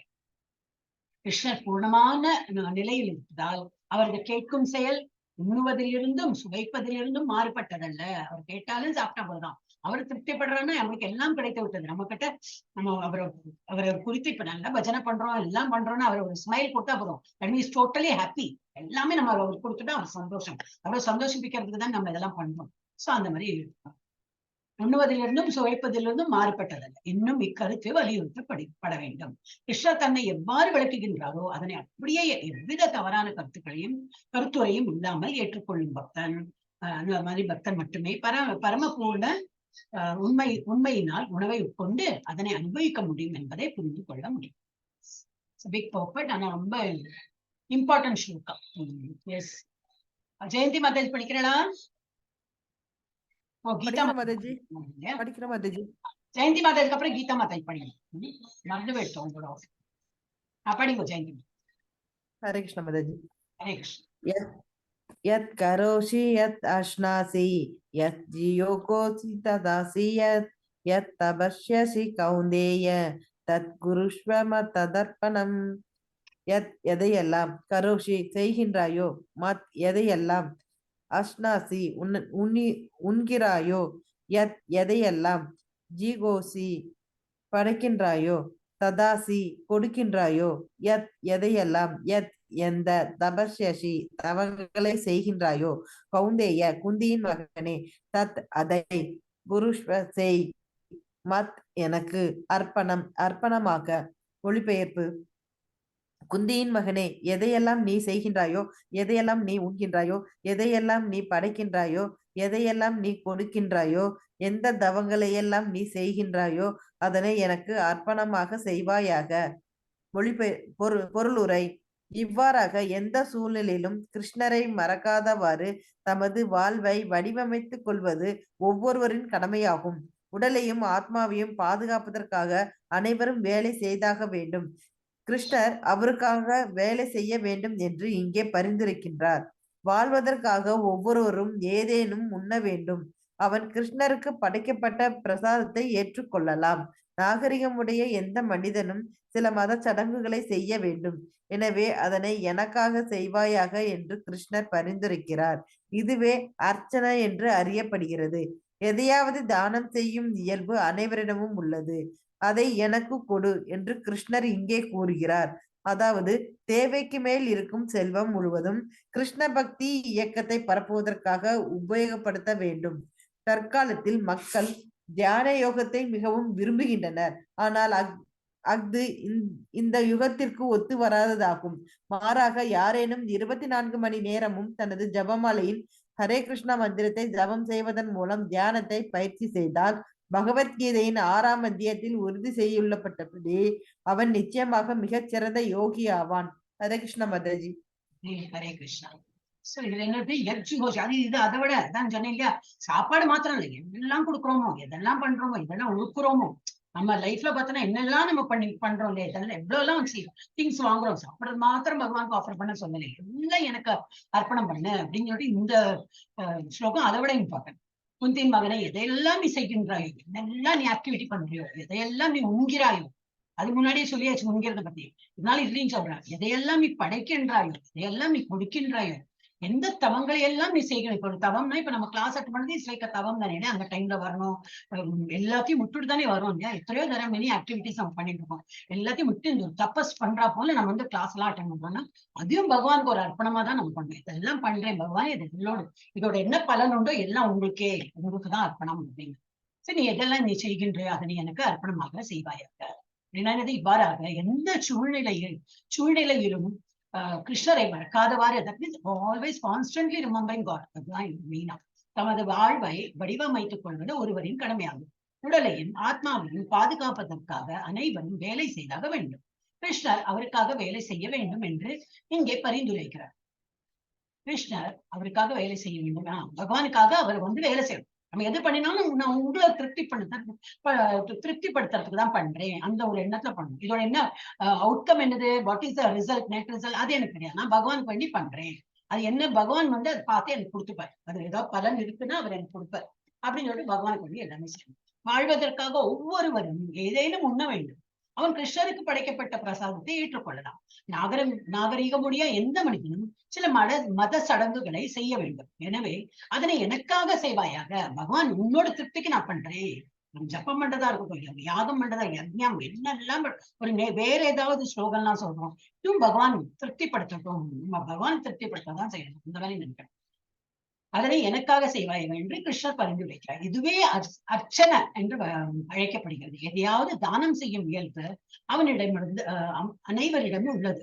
ஏதோ தானம் பண்ண தானம், அது என்னது, எனக்கு நன்மை வரும் சொல்லி தானம்லாம் பண்ணுவான். அது இல்லாம என்கிட்ட பகவான் கொடுத்திருக்காரு எக்ஸஸ், அந்த பகவான் எனக்கு ஆப்பர்ச்சுனிட்டி கொடுத்திருக்காரு. அவனுக்கு வந்து இப்ப நம்ம கிட்ட ஏதோ இருக்கும். ஏன் அந்த ஒரு ஆளு வந்து சிலப்போ இந்த வீட்டு பக்கத்துலயே பார்க்கலாம், எங்கேயோ யார் வீட்லயோ எல்லாம் வேலை பண்ணிட்டு இருப்பாங்க. நாங்க வந்து அபார்ட்மெண்ட்ஸ்ல தான் இருக்கோம், டெரஸ்ல, எங்களுக்கு மேல டெரஸ், அங்க வந்து ஓப்பன் ஸ்பேஸா இருக்குன்னு அங்க கார்பெண்டரோ எனி திங் ஏதாவது பண்ணிருக்கோம், அங்க வேலை பண்ணுவாங்க. ஆனா முதல்ல பெல் அடிக்கிறது நம்ம வீட்டுலதான். என்ன யாருன்னே தெரியும், என்னப்பா அப்படின்னு கேட்டுருந்தாக்கா, பனி செய்ய அப்படின்னு, தண்ணி வேணும். நான் நினைச்சு இத்தனை 4 ஃபிளாட்ஸ் அது யாரோட வீட்டு கீழே இருக்கும், எங்க எதிர் வீட்டு அவங்களோட வேலையை பண்ணிட்டு இருப்பா இருக்கும். ஆனா அவகிட்ட கேட்காம நான் அதான் நினைச்சு பார்ப்பேன். எனக்கு அது கஷ்டமா தோணாது. பட் எனக்கு இந்த கொஸ்டின் வரும், why he is choosing my house. அப்ப எங்கிட்ட இருந்து வந்து அந்த தண்ணி என்ன ஒரு பெரிய கிரியேட் பண்ண இருக்கிற அந்த ஃபில்டர் வாட்டர் பாட்டில் வச்சு வைக்கிறது எடுத்து கொடுக்க போறேன். அதை கொடுக்கறதுக்கு ஏன் என்னோட வீட்டை, தட் மீன்ஸ் ஏதோ நோக்கம் இருக்கா இல்லையா. அப்ப பகவான் ஏன் நம்ம வீட்டை அவன் வந்து தட்ட வச்சு நம்ம கிட்ட நான் ஒன்னும் கொடுக்க போறது, அந்த தண்ணி பாட்டில் கொடுப்பேன். அப்ப இது கேட்டுப்பேன், டண்டா பானி செய்யக்கே கேட்டுப்பேன், கோல்ட் வாட்டர் வேணுமா, இல்ல சாதா தண்ணி தான் சொல்லுவாங்க. நான் ஆல்ரெடி வேர்த்துப்பா தண்ணி, கோல்ட் வாட்டர் குடிச்சா தொண்டை கட்டிக்கும். இது இன்னைக்கு நேற்றுக்கு எப்போ நம்ம இதுக்கு முன்னாடி வீட்டுல இருக்கணும் தான். சோ இதெல்லாம் நம்ம எந்த ஒரு ஆப்பர்ச்சுனிட்டி கிடைச்சாலும் இது என்ன பகவான் நமக்கு ஒரு ஆப்பர்ச்சுனிட்டி கொடுத்துருக்காரு. யாருக்காவது ஹெல்ப், அவன் ஏன் நம்ம கிட்ட மாத்திரம் வந்து கேட்டான், அது பணமா இருக்கட்டும், யாரோ நம்ம கிட்ட வந்து கேட்கலாம், வந்துட்டான்ப்பா அப்படின்னு நினைக்கிறத விட ஏன் நம்ம கிட்ட இருக்குன்னு தானே வரான், அது பகவான் தானே அனுப்புறான் அவனை. பகவான் ஏன் வேற யார்ட்டையும் போகாம நம்ம கிட்ட அனுப்புறான் அப்படின்னு சொல்லிட்டு நம்ம அந்த ஒரு வே ஆஃப் திங்க் பண்ணி பார்த்தா, ஆஹா நமக்கு ஆப்பர்ச்சுனிட்டி பகவான் கொடுக்குறாரு சேவை பண்றதுக்கு. இதெல்லாம் ஒரு இதுதானே, பகவானுக்கு ஒரு சேவை நினைச்சுட்டு பண்ணணும். அதுல ஏமாறக்கூடாது. ஒருத்த வந்து கேட்டுட்டே இருக்கான், நான் நம்ம பணமும் கொடுக்க மாட்டானா, நம்ம கொடுத்துட்டே இருக்கணும் அப்படி சொல்லுவாரு. ஒரு இன் ஜெனரல் அந்த கண்ணோட்டத்துல பார்த்தோன்னா we can think that என்று கிருஷ்ணர் பரிந்துரை. இதுவே அர்ச்சனை என்று அர்ச்சனை பண்றோம். எதையாவது தானம் செய்யும் இயல்பு அவனிடம் உள்ளது, அவர் அனைவரிடமும் உள்ளது, அதை எனக்கு கொடு என்று கிருஷ்ணர் இங்கே கூறுகிறார். அதாவது தேவைக்கு மேல் இருக்கும் செல்வம் முழுவதும் கிருஷ்ண பக்தி இயக்கத்தை பரப்புவதற்காக உபயோகப்படுத்தப்பட வேண்டும். என்ன சொல்றாங்க இங்க, இது பிரபுபாதா இதனால அவர் அப்புறம் அந்த மாதிரி எழுதுறாங்க. இதெல்லாமே கிருஷ்ண உணர்வோட இருக்கிற இந்த மாதிரி இயக்கம்லாம் எங்களுடைய ISKCON தான் இருக்கு இல்லையா. சோ எக்ஸஸ் இருக்காது. யாரு எக்ஸஸ் இருக்குன்னு யாரும் சொல்ல போறா? ஃபர்ஸ்ட் ஆஃப் ஆல் எங்கிட்ட வந்து நிறைய இருக்கு நான் கொடுக்குறேன் அந்த மாதிரி யாரும் சொல்ல முடியாது. ஏன்னா நமக்கு நம்மளுடைய செக்யூரிட்டி தெரியாது. நாளைக்கு எனக்கு வேண்டி வந்தா அந்த இதுலதான் ஒரு பகவான் பேர்ல நம்பிக்கை இருக்கு, எல்லாம் கரெக்ட் தான். பகவான் கொடுப்பான்னு எல்லாத்தையும் கொடுத்துட்டு ஆண்டி மாதிரி உட்கார முடியுமா? முடியாது. கொஞ்சம் எல்லாம் வைக்கதான் வேணும். இருந்தாலும் இதை வந்து பிரபுபாதா என்ன சொல்றார், நமக்கு தேவைக்கு மேல் இருக்கும் செல்வம் முழுவதும் கிருஷ்ண பக்தி இயக்கத்தை பரப்புவதற்காக உபயோகப்படுத்த வேண்டும். இஸ்கான் மாதிரி இப்போ கோயிலுக்கு கொடுக்கலாம். இப்ப இஸ்கான் நம்ம டெம்பிள் அதுக்குன்னு எடுத்து மாதிரியெல்லாம் கொடுக்க முடியாது. இப்போ அதனால இன்னைக்கு எனக்கு அது ரொம்ப பிடிச்சது. சண்டே ஃபீஸ்ட் எவ்ரி வீக் நம்மளோட யாரோட ஏதாவது பர்த்டே வரும், சம்திங் வி கீப் கெட்டிங் இல்லையா. அப்போ அந்த மாதிரி இடத்துல நமக்கு எப்படியும் நம்ம தான தர்மம் நம்ம அந்த ஓல்டேஜ் ஹோம்ல எல்லாம் கொடுக்கதான் செய்யறோம். அது ஃபார் எவர் இயர்ல வந்துட்டே இருக்கும். இந்த போறதும் இல்லை, எங்கேயோ இருக்கு. என்னோட கேஸோட நான் சொல்றேன், போறது. ஆனா போன் வரும், நீங்க பர்த்டே கொடுத்தாலே ஆனிவர்சரி கொடுத்தாலே அதுக்கு போன் வந்துட்டே இருக்கும். அது எங்கேயோ இருக்கு. இங்கெல்லாம் ஒரு ஊர்ல இருந்து வேற ஒரே ஊர் தான், போனோம்னா ரொம்ப தூரம், அதெல்லாம் ஃபுல் டே வேஸ்ட். ஆனா இல்லப்பா நாங்கெல்லாம் வரல, நீங்க உங்க இன்மேட்ஸ் கொடுத்துக்கும் போது இல்ல உங்க பேர்ல தான் அதெல்லாம் இருக்கு, பரவாயில்ல. ஆனா நம்ம அங்க போயிட்டு பரிசாத்த வேண்டாம், என்னோட பேர்ல அதெல்லாம் பேர் என்னோட வயது இருக்குல்லாம் சொல்லவே வேண்டாம். வருஷத்துக்கு 7, 8, 9, 10 வந்துட்டே இருக்கும், கால் வந்துட்டே இருக்கும். நம்ம இஸ்கான்லயே அந்த மாதிரி தான். இப்போ ஐ பிகம் இந்த மெம்பர், லைஃப் டைம் மெம்பர்.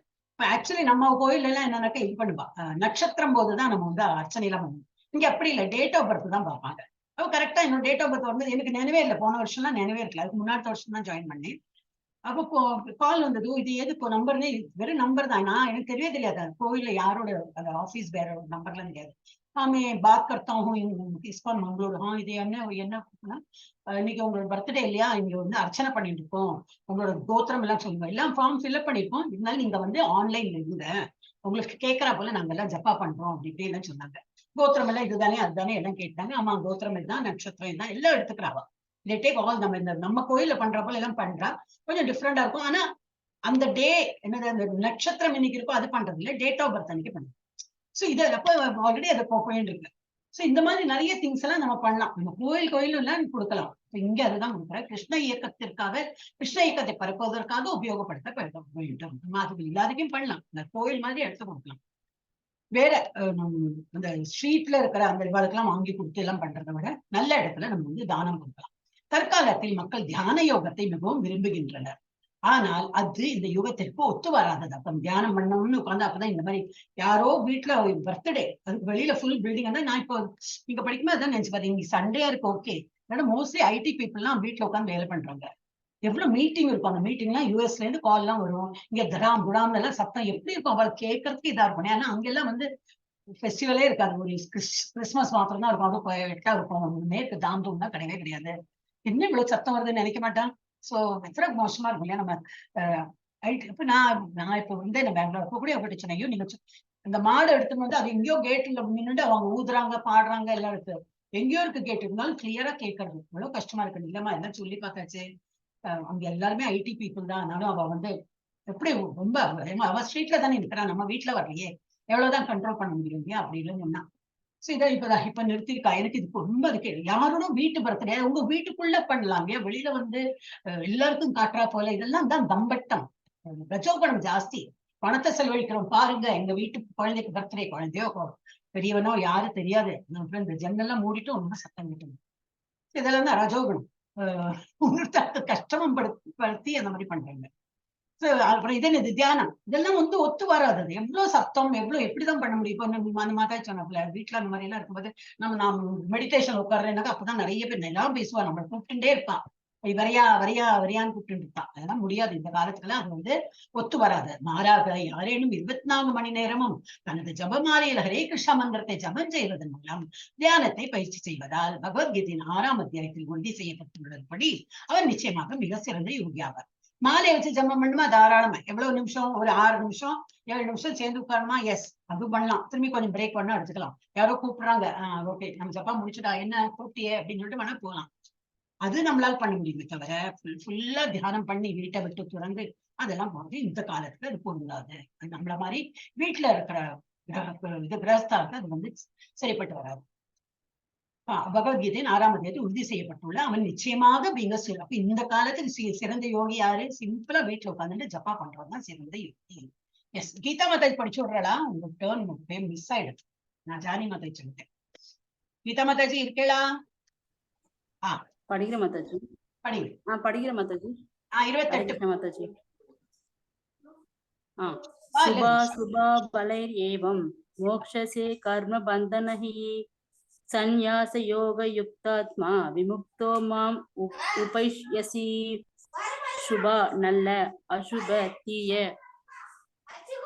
தீய பலன்கள் ஏவம் இவ்வாறாக மோக்ஷசி நீயே விடுவிப்பாய் கர்ம பந்தங்கள் இருந்து சந்நியாசத்தின் யோகம் யுக்தா ஆத்மா மனதை நிலைப்படுத்திய விமுக்த முக்தி பெற்று மாம் என்னை உபைஷ்யசி நீ அடைவாய். இவ்விதமாக நீ கர்ம பந்தங்கள் இருந்தும் அதன் நல்ல தீய விளைவுகளிலிருந்தும் விடுவிப்பாய். சந்நியாசத்தின் இந்த கொள்கையின் மூலம் உனது மனதை எண்ணில் பதிய செய்தால் நீ முக்தி பெற்று என்னிடமே வருவாய். பொருளுரை. உயர்ந்த வழிகாட்டுதலின்படி கிருஷ்ண உணர்வில் செயல்படுபவன் யுக்தா என்று கூறப்படுகிறான். ஆன்மீக மொழியில் இது யுக்த வைராகிய எனப்படும். இது ரூப கோசாமியால் பக்தி சாராம்சத சிந்து 1.2.255 பின்வருமாறு தெளிவாக விளக்கப்படுகிறது. அனாசக்தஸ்ய விஷயான் யதார்த்தம் உபயுஷ்யதஹ நிர்பந்த கிருஷ்ணா சம்பந்தே யுக்தாம் வைராகியம் உச்சதே. இந்த ஜட உலகில் நாம் இருக்கும் வரை செயலாற்றியே ஆக வேண்டும். செயல் நிறுத்த முடியாது. எனவே செயல்களின் பலன்களை கிருஷ்ணருக்கு அர்ப்பணிக்க வேண்டும்.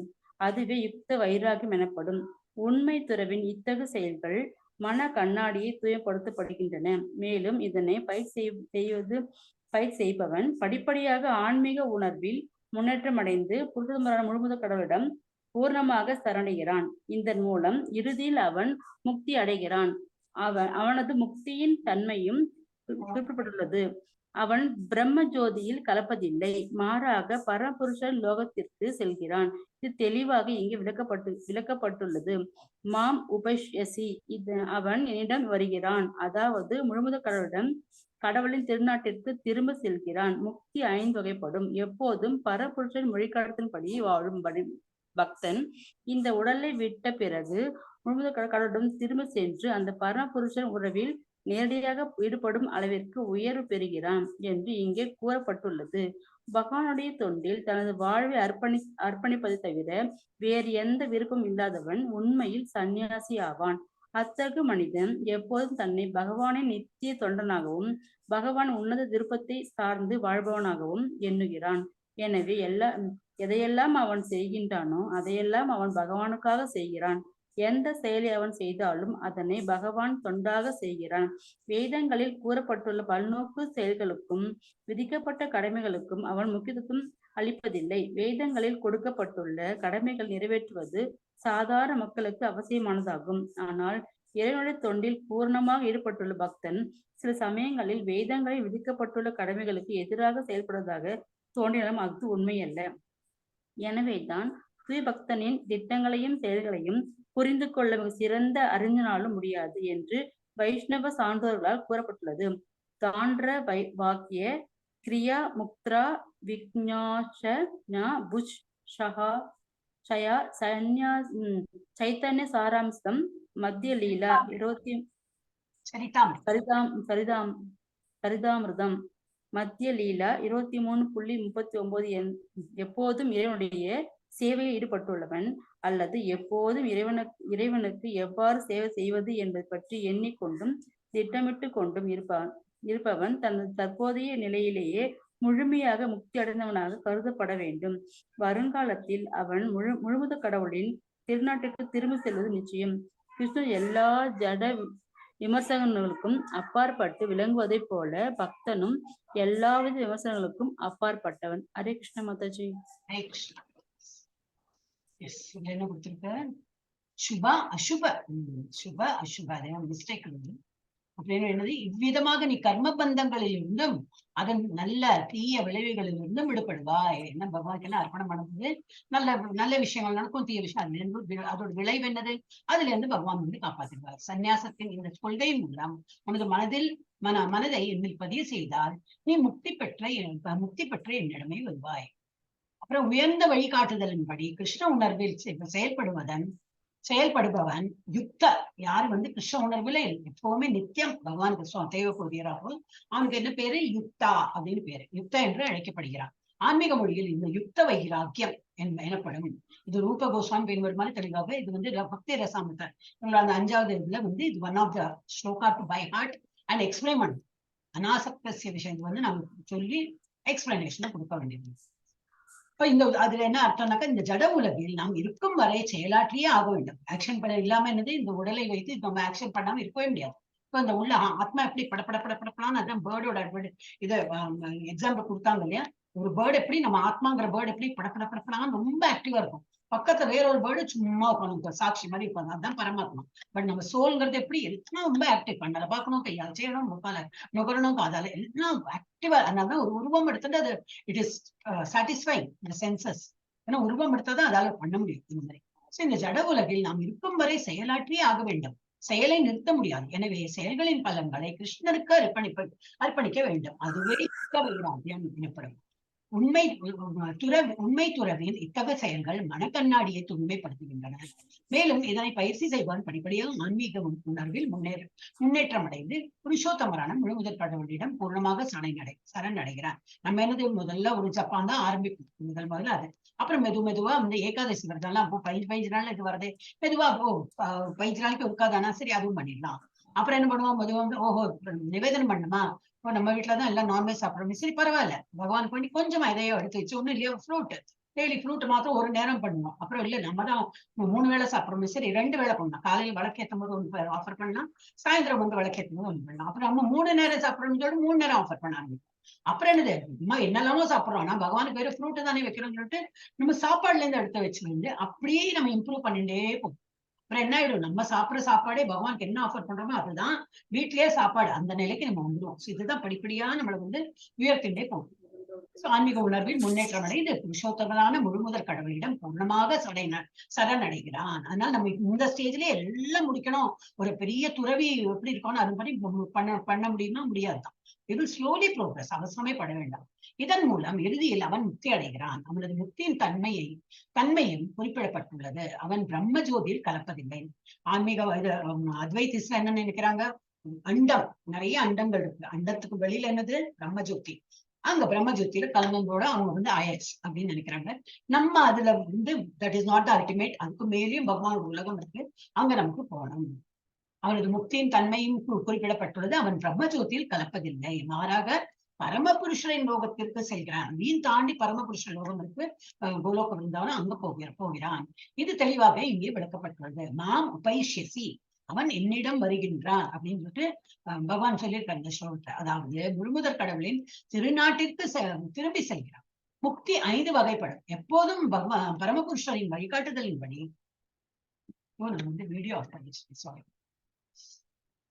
முக்தி 5 வகைப்படும். எப்பொழுதும் பரமபுருஷரின் வழிகாட்டுதலின்படி வாழும் பக்தன் இந்த உடலை விட்ட பிறகு முழுமுதற் கடவுளிடம் திரும்பி சென்று அந்த பரமபுருஷரின் உறவில் நேரடியாக ஈடுபடும் அளவிற்கு உயர்ந்து பெறுகிறான். அங்க போயிட்டு என்ன பண்ணுவோம், சேவதம் பண்ணுவோம். ஆனா டைரக்ட் பகவான் வந்து டைரக்டா கம்யூனிகேட் பண்ணி அது எதிரும் புதிரமா நின்று அந்த மாதிரி செய்ய முடியும் என்று இங்கே கூறப்பட்டுள்ளது. பகவானுடைய தொண்டில் தனது வாழ்வை அர்ப்பணிப்பதை தவிர வேறு எந்த விருப்பமும் இல்லாதவன் ஞானி. அதான் 4 விதமான பக்தர்கள் இருந்தா, அர்த்தவர்த்தார்த்தி, ஜிக்ஞாசு, ஞானி. ஞானிங்கிறவன் தான் இது. யாரு, அவருக்கு வேற ஒண்ணுமே வேண்டாம், எனக்கு தொண்டு புரியணும், பகவானுக்கு தொண்டு புரியணும். அப்ப ஜப்பால இருந்து எல்லாமே உங்களுக்கு வேண்டிதான் சொல்லிட்டு அவன் பண்ணுவான். சோ அந்த மாதிரி அர்ப்பணிப்பதை தவிர அவர் வேற எதுவும் விருப்பம் இல்லை, இல்லாதவன். அவன் வந்து அந்த மாதிரி இல்லாதவன் உண்மையில் சன்னியாசி ஆவான். அந்த மாதிரி உள்ளவன் தான் சன்னியாசி. அத்தகு மனிதன் எப்பொழுதும் தன்னை பகவானின் நித்திய தொண்டனாகவும் பகவானின் உன்னத விருப்பத்தை சார்ந்து வாழ்பவனாகவும் எண்ணுகின்றான். எனவே எதையெல்லாம் அவன் செய்கின்றானோ அதையெல்லாம் அவன் பகவானுக்காக செய்கின்றான். அந்த எந்த செயலை அவன் செய்தாலும் அதனை பகவானின் தொண்டனாக செய்கிறான். சர்வீட்டர் ஆஃப் த லார்ட். தாசா அப்படின்னா ஒரு நம்ம பகவான் மாத்திரம் தாசன் இல்லையா, அந்த பகவானோட தாசன் யாருக்கான அவளுக்கும் நம்ம தாசன், அவருக்கும் வேறொரு தாசன் இருக்கான்னு அந்த அவருக்கும் தாசன். சோ பகவானுடைய தாசா நம்ம வந்து அந்த அவளுக்கு எல்லாமே தாசன் தான். சோ நமக்கு வந்து எல்லாம் சர்வீட்டர்ஷிப் தான் நம்ம மைண்ட்ல இருக்கும். அந்த மாதிரி எப்பவும் வந்து சர்வீட்டர்ஷிப்னு இருந்ததுன்னா நம்ம என்னைக்குமே போட்டியோட மனப்பான்மை வரவே வரும். ஏன்னா நம்ம ஆல்வேஸ் தாழ்ந்துதான் இருக்கும். தாழ்ந்த நிலையில இருக்கும்போது என்னது, நமக்கு மேல உள்ளவங்களுக்கு சர்வ் பண்ணும், அதுதான் என்னோட டியூட்டி. அந்த மாதிரி நினைச்சுட்டு இருக்கும்போது நமக்கு ப்ரைடு, அரோகன்ஸ் இதெல்லாம் வரவே வரும். அவன் அதையெல்லாம் அவன் பகவானுக்கு செய்கின்றான். எந்த செயலை அவன் செய்தாலும் அவன் அதனை பகவானின் தொண்டனாக செய்கின்றான். வேதங்களில் கூறப்பட்டுள்ள பலநோக்கு செயல்களும் விதிக்கப்பட்ட கடமைகளுக்கும் அவன் முக்கியத்துவம் அளிப்பதில்லை. வேதங்கள்லாம் பின்பற்றும், ஆனா அதுல வந்து பலன் போட்டிருப்பான். இது பண்ணினா இது கிடைக்கும், அந்த பலன்லாம் அவன் இன்ட்ரெஸ்ட் எடுத்துக்க மாட்டான். ஏன்னா வந்து டைரக்டா பகவானுக்கு சேவை பண்ணும்போது எனக்கு இது எல்லாம் அவசியமே இல்லையா, நான் தான் பகவானுக்கு டைரக்டா சேவை பண்றேன், he will give everything. அப்ப நான் எனக்கு ஏதோ பொருள் கிடைக்கணும்னு சொல்லிட்டு அந்த வேதத்துல கொடுத்துருக்கிறத நம்ம வந்து பண்ண வேண்டிய அவசியம் இல்லை. நான் டைரக்டா பகவானுக்கே எல்லா தொண்டும் புரிவேன் அப்படின்னு. சோ அது வேதங்கள், அப்புறம் வேற என்ன பண்றது, வேதங்களில் கொடுக்கப்பட்டுள்ள கடமைகளை நிறைவேற்றுவது சாதாரண மக்களுக்கு, வேதங்களில் கூறப்பட்டுள்ள பலநோக்கு செயல்களுக்கும் விதிக்கப்பட்ட கடமைகளுக்கும் நம்ம இதெல்லாம் பண்ணணும்னு ஒரு கடமையெல்லாம் கொடுத்துருப்பா. கடமைகளை நிறைவேற்றுவது, ஒரு நிமிஷம், விதிக்கப்பட்ட கடமைகளுக்கும் அவன் முக்கியத்துவம் அளிப்பதில்லை. வேதங்களில் கொடுக்கப்பட்டுள்ள கடமைகளை நிறைவேற்றுவது சாதாரண மக்களுக்கு அவசியமானதாகும். ஆனால் இறைவனுடைய தொண்டில் முழுமாக ஈடுபட்டுள்ள பக்தன் வேறு ஒன்றுக்கும் அவன் விருப்பப்பட மாட்டான். ஹரே கிருஷ்ணா. என்னோட வாய்ஸ் கேட்கறதா? ரொம்ப இன்னைக்கு இன்டர்நெட் படுத்தாங்க, பிரேக் ஆயிட்டே இருக்கு மாதாஜி கொஞ்சம். ரொம்ப இன்னைக்கு இன்டர்நெட் வரல. ஆனா நீங்க ரெக்கார்ட் பார்த்தோம்னா கரெக்டா இருக்கும்.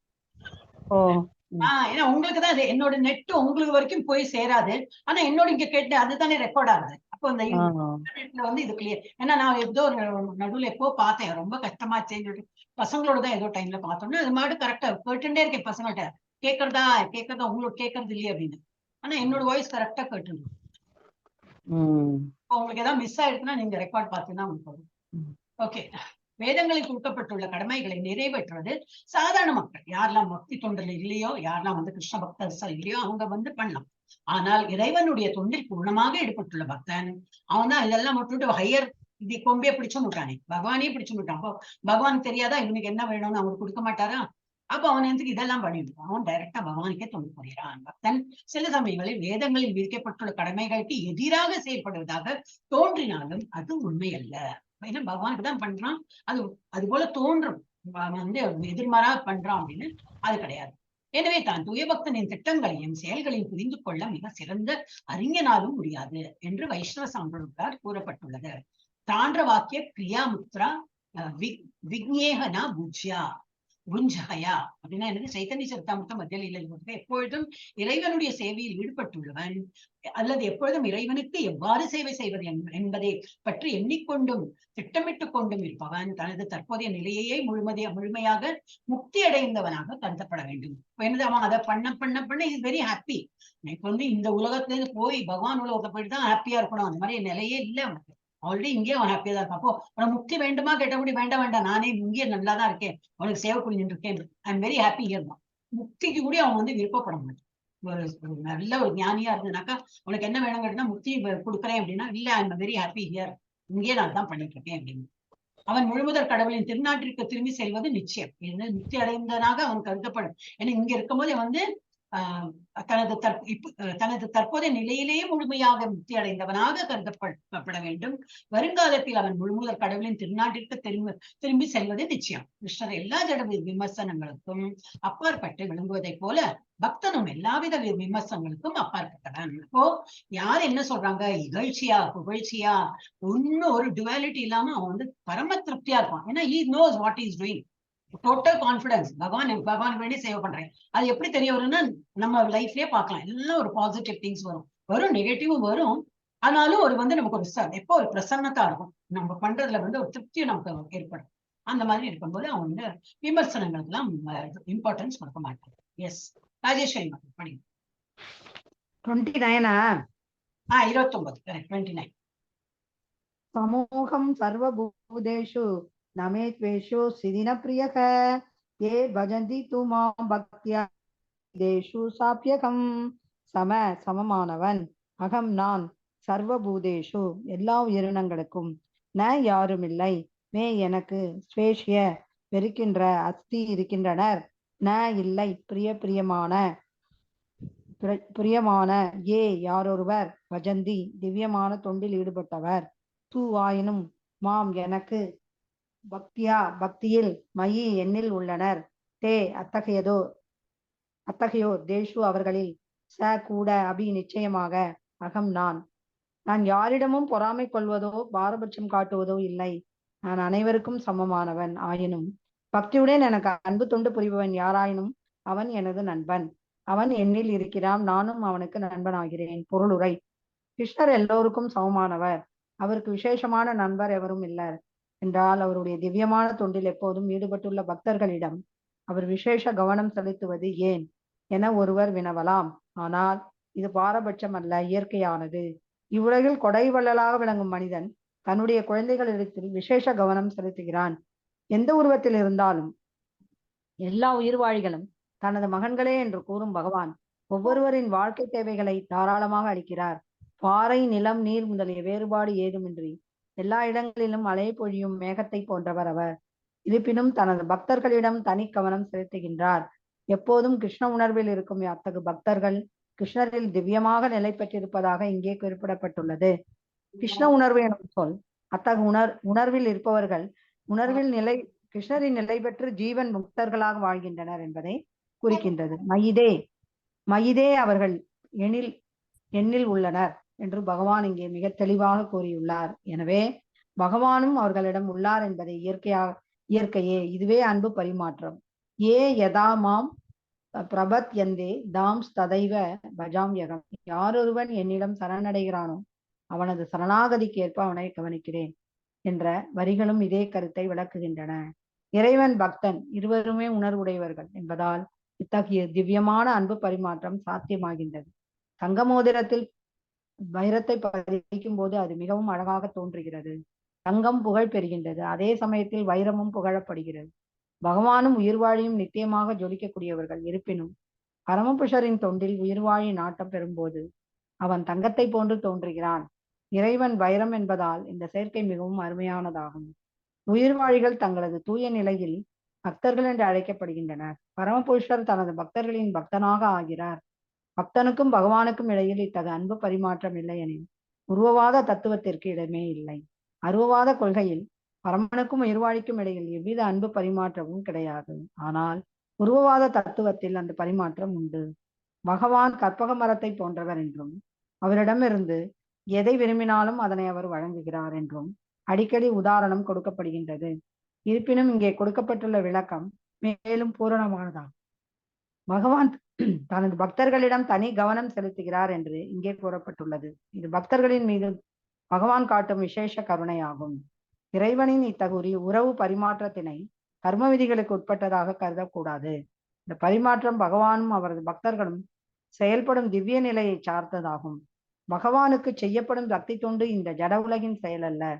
நித்தியமும் ஆனந்தமும் பூரண அறிவும் ஆதிக்கம் செலுத்தும் ஆன்மீக உலகை சேர்ந்ததாகும். ஹரே கிருஷ்ணா. ஹரே கிருஷ்ணா. மாதாஜி,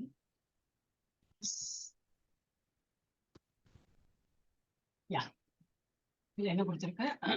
சமோ அகம் சர்வ பூதேஷு. நான் எல்லாரையும் சமமாக பாவிக்கிறேன். எல்லா பூதங்களுடன் எல்லா உயிர்வாய்களையும் இதை பத்தி தான் போட்டிருக்கேன். நான் யாரிடமும் பொறாமை கொள்வதோ பாரபட்சம் காட்டுவதோ இல்லை. நான் அனைவருக்கும் சமமானவன். ஆனா எப்படி எனக்கு யார் எப்படி தொண்டு புரியறாங்களோ அது போல அவங்களுக்கு திருப்பி நான் கொடுக்குறேன்.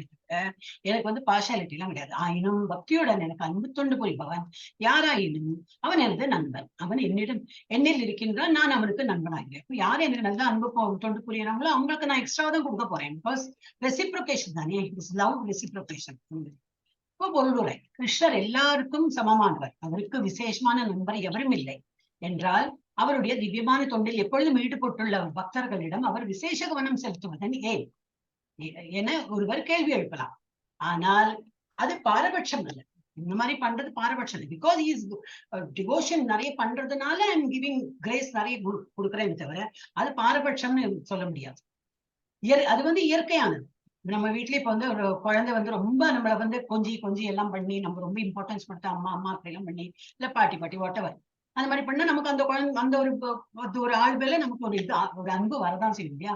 என்ன இவ்வளவு கவனிச்சுக்கிறான், இவ்வளவு என்ன ஆசையா கூப்பிடுறான் அப்படின்னு நம்ம தோணுமே. அந்த மாதிரி தான். அதெல்லாம் பாரபட்சம் கிடையாது. நமக்கு வந்து எப்படி லவ் கிடைக்கிறதோ அது கூட ரெசிப்ரிகேட் பண்றோம். அதே போலதான் பகவானுக்கு நமக்கு எவ்வளவு துண்டு புரியணுமோ அவர் ரெசிப்ரிகேட் பண்றான்னு தவிர அது பாரபட்சம் கிடையாது. இயற்கையானதுதான் அது. இவ்வுலகில் கொடை வள்ளலாக விளங்கும் மனிதன் தன்னுடைய குழந்தைகளிடத்தில் விசேஷ கவனம் செலுத்துகிறான். எந்த உருவத்தில் இருந்தாலும் எல்லா உயிர் வாழிலும் தனது மகன்களே என்று கூறும் பகவான் ஒருவரின் வாழ்க்கையின் தேவைகளை தாராளமாக அளிக்கிறார். பாறை, நிலம், நீர் போன்ற வேறுபாடு எதுவுமின்றி எல்லா இடங்களும் மழையை பொழியும் மேகத்தை போன்றவர் அவர். தண்ணி எங்க விழுந்து சாக்கடையிலேயே விழும் தண்ணி. ஆனா கொடுப்பார், தண்ணி விழும், எங்க வேணா விழும். நல்ல குளத்திலையும் விழும், நல்ல அந்த மாதிரி அவர் வந்து கொடை வள்ளல் மாதிரி அவர் வந்து எல்லா இடத்துலயும் வந்து அவர் மழை மாதிரி எல்லாம் விசேஷ கருணை புரிஞ்சுன்னு தான் இருக்கார். படிச்சேன்னா போன்ற வேறுபாடு ஏதுமின்றியா எல்லா இடங்களிலும் மழை பொழியும் மேகத்தை போன்றவர் அவர். இருப்பினும் தனது பக்தர்களிடம் தனி கவனம் செலுத்துகிறார். எப்பொழுதும் கிருஷ்ண உணர்வில் இருக்கும் அத்தகு பக்தர்கள் கிருஷ்ணனின் திவ்யமான நிலை பெற்றிருப்பதாக இங்கே குறிப்பிடப்பட்டுள்ளது. கிருஷ்ண உணர்வு என்னும் சொல் அத்தகு உணர்வில் இருப்பவர்கள் கிருஷ்ணரின் நிலை பெற்று ஜீவன் முக்தர்களாக வாழ்கின்றனர் என்பதை குறிக்கின்றது. மைத்தே அவர்கள் என்னில் உள்ளனர் என்று பகவான் இங்கே மிக தெளிவாக கூறியுள்ளார். அது ஒரு ஸ்லோகத்தை அந்த வேர்ட்ஸ் எடுத்து இது பண்ணி ஹைலைட் பண்ணி காட்டுறார். எனவே பகவானும் அவர்களிடம் உள்ளார். பகவான் என்ன சொல்றாரு, மைத்தே அவெல்லாம் எங்கிட்ட இருக்காங்க. என்ன இவ்வளவு வந்து அவன் வந்து தொண்டு புரிகிறான். என்னது பகவான் நம்ம கிட்ட இருக்கா. பகவான் என்ன சொல்ற, அவெல்லாம் எங்கிட்ட இருக்கான்னா நேச்சுரலி நம்மளும் அவங்க பகவான் கூட தானே இருப்போம். போத்வேசல் தானே. எனவே பகவானும் அவர்களிடம் உள்ளார் என்பது இயற்கையே. இதுவே அன்பு பரிமாற்றம். ஏ யதாமாம் பிரபத்தியந்தே தாம் சதைவ பஜாமியகம். எவன் ஒருவன் என்னிடம் சரணடைகின்றானோ அவனது சரணாகதிக்கு ஏற்ப அவனை கவனிக்கின்றேன் என்ற வரிகளும் இதே கருத்தை விளக்குகின்றன. அதனால்தான் சொல்றேன், ஒருத்தருக்கு ஒரு டிஃப்ரெண்ட் எக்ஸ்பீரியன்ஸ் இருக்கும். ஏன்னா எல்லாம் கொஞ்சம் பாசிட்டிவா இருக்கும். எதுவும் நான் நினைத்து பார்த்தேன் அது முடிஞ்சு விட்டேன்னு எல்லாம் தோணும். பட் நம்ம தான் அதை வந்து இன்டெலிஜென்ஸை கோரிலேட் பண்ணி பார்க்கணும். கோரிலேட் பண்ணலன்னா தெரிய வராது. நம்ம கொஞ்சம் அந்த இன்டெலிஜென்ஸ் யூஸ் பண்ணி அன்னைக்கெல்லாம் அப்படி இருந்தோம், இன்னைக்கு என்ன அந்த கோவம் எல்லாம் போயிடுத்து சம்திங் அது இருக்கலாம், இல்ல என்னவோ ஆசைப்பட்டு அந்த நிறைவேறிடுத்து எப்படி நிறைவேறுச்சுன்னே தெரியாதே. நம்ம அதுக்கெல்லாம் ஒன்றும் சிரமப்படவே இல்லையா, ஆனா முடிஞ்சு விடுத்து அந்த வேலை எப்படி அப்படி எல்லாம் பண்ணும்போது இது பகவான் ப்ரிப்பேர் இருக்குமோ இப்பெல்லாம் நான் இதெல்லாம் பண்றேனே, நிவேதனம் பண்றேனே, இல்ல ஜபம் பண்றேனே, ஏதோ இருக்கும். இல்ல கோயிலுக்கு எல்லாம் போக ஆரம்பிச்சுட்டேன் அந்த ஏதாவது இருக்கும். அப்ப அதெல்லாம் we should only correlate. அது பண்ணும்போது தெரியும், ஓ பகவான் போய் ஸ்பெஷல் என்ன வந்து கவனிச்சுக்கிறார் அந்த மாதிரி தோணும். யார் ஒருவன் என்னிடம் சரணடைகின்றானோ அவனது சரணாகதிக்கு ஏற்ப அவனை கவனிக்கின்றேன் என்ற வரிகளும் இதே கருத்தை விளக்குகின்றன. இறைவன் பக்தன் இருவருமே உணர்வுடையவர்கள் என்பதால் இத்தகைய திவ்யமான அன்பு பரிமாற்றம் சாத்தியமாகின்றது. தங்க மோதிரத்தில் வைரத்தை பதிக்கும் போது அது மிகவும் அழகாக தோன்றுகிறது. தங்கம் புகழ் பெறுகின்றது. அதே சமயத்தில் வைரமும் புகழ் படுகிறது.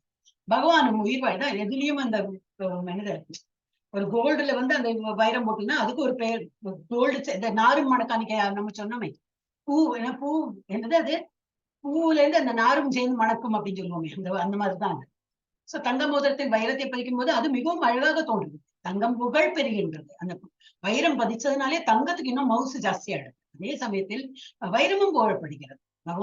பகவானும் உயிர் வாழியும் நித்தியமாக ஜொலிக்கக்கூடியவர்கள். இருப்பினும் பரமபுருஷனின் தொண்டில் உயிர் வாழி நாட்டம் பெறும்போது அவன் தங்கத்தை போன்று தோன்றுகிறான். இறைவன் வைரம் என்பதால் இந்த சேர்க்கை மிகவும் அருமையானதாகும். உயிர்வாழிகள் தங்களது தூய நிலையில் பக்தர்கள் என்று அழைக்கப்படுகின்றனர். பரமபுருஷர் தனது பக்தர்களின் பக்தனாக ஆகிறார். அவர் சேவை பண்றதா அந்த சுதாமா கதையில நம்ம பார்க்கணும்.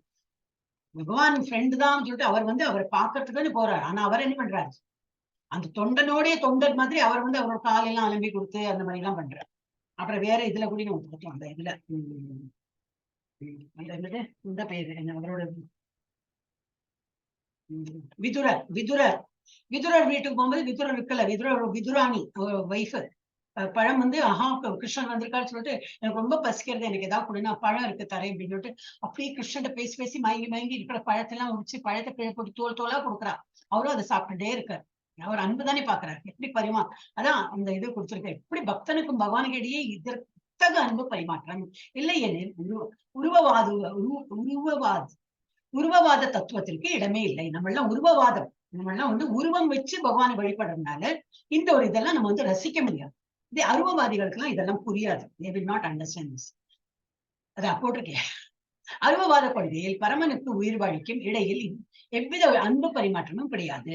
ஆனால் உருவவாத தத்துவத்தில் இந்த பரிமாற்றம் முடியும். ஏன்னா நம்ம வந்து ஒரு பாடி ரிலேட்டடா நம்ம பாக்குறோம். பகவானுக்கு ஒரு உடல் இருக்கு. அப்ப அந்த மாதிரி அன்பு பரிமாற்றம் எப்படி நம்ம எல்லாமே பாடிலி ரிலேஷன் தான் நம்ம மெயின்டைன் பண்றோம் இல்லையா. நம்ம அப்பாவா இருக்கட்டும், சித்தப்பா இருக்கட்டும், பெரியம்மா எல்லாமே பாடியோட ரிலேஷன் தான். பகவான் கற்பக மரத்தை போன்றவர் என்றும் அவரிடமிருந்து எதை விரும்பினார் டிசைர் சொல்றோமே அந்த மாதிரி எதை நம்ம விரும்பினாலும் அதனை அவர் வழங்குகிறார் என்று அடிக்கடி உதாரணம் கொடுக்கப்படுகிறது. ஆனாலும் யூ ஷுட் பி கேர்ஃபுல். அவர் நம்ம கேட்கறதெல்லாம் கொடுத்துருவார்லாம் என்னைக்கு வேண்டாம். அப்புறம் ஏமாத்திரதான் ஆகும். மெட்டீரியல் திங்ஸ் எல்லாம் நம்ம கேட்கவே வேண்டாம். எது வரணுமோ அது வரும். ஆனா ஆன்மீகத்தை நம்ம என்ன இப்போ கோயிலுக்கு போனோம்னு ஆசைப்படலாம். ஆனா பணம் இல்ல, அந்த கோயில் போனோம்னா ஒரு 5000 இருக்கும்.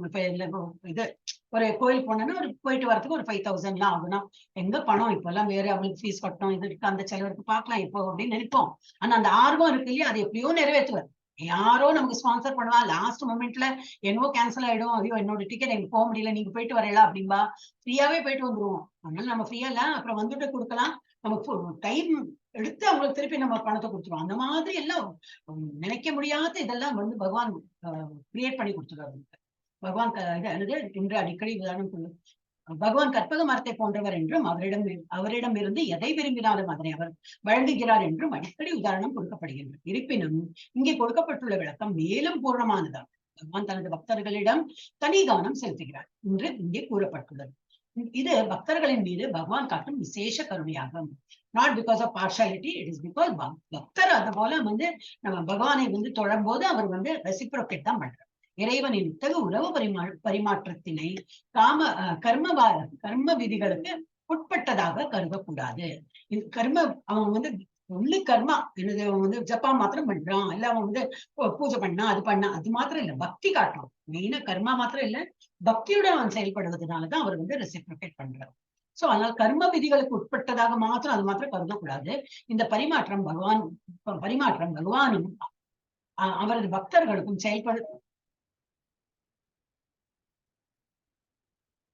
அவரது பக்தர்களும் செயல்படும் திவ்ய நிலையை சார்ந்ததா. திவ்ய நிலை எப்போ வரும்? பக்தியுடன் பண்ணினாதானே அதெல்லாம்.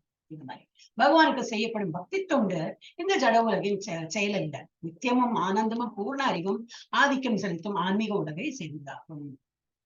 இது வந்து எல்லாம் அண்டர்லைன் ஃபேக்டர் இஸ் பக்தி தொண்டு. இப்ப யாரு படிக்கணும்? ராஜேஸ்வரி சத்யபாமா படிங்க. மேல வந்து அது நீ அட்மிட் நீங்க சொல்வீங்கட்டு அட்மிட் பண்ண மாதாஜி. ஓகே ஓகே படிங்க. ஹரே கிருஷ்ணா மாதாஜி. அபி சேத் சுதுரா சாரோ அபி சேத் சூத்ராச்சார பஜதே மாம் அனன்யபாத் சாது ஏவ சஹ மந்தவய சம்யக்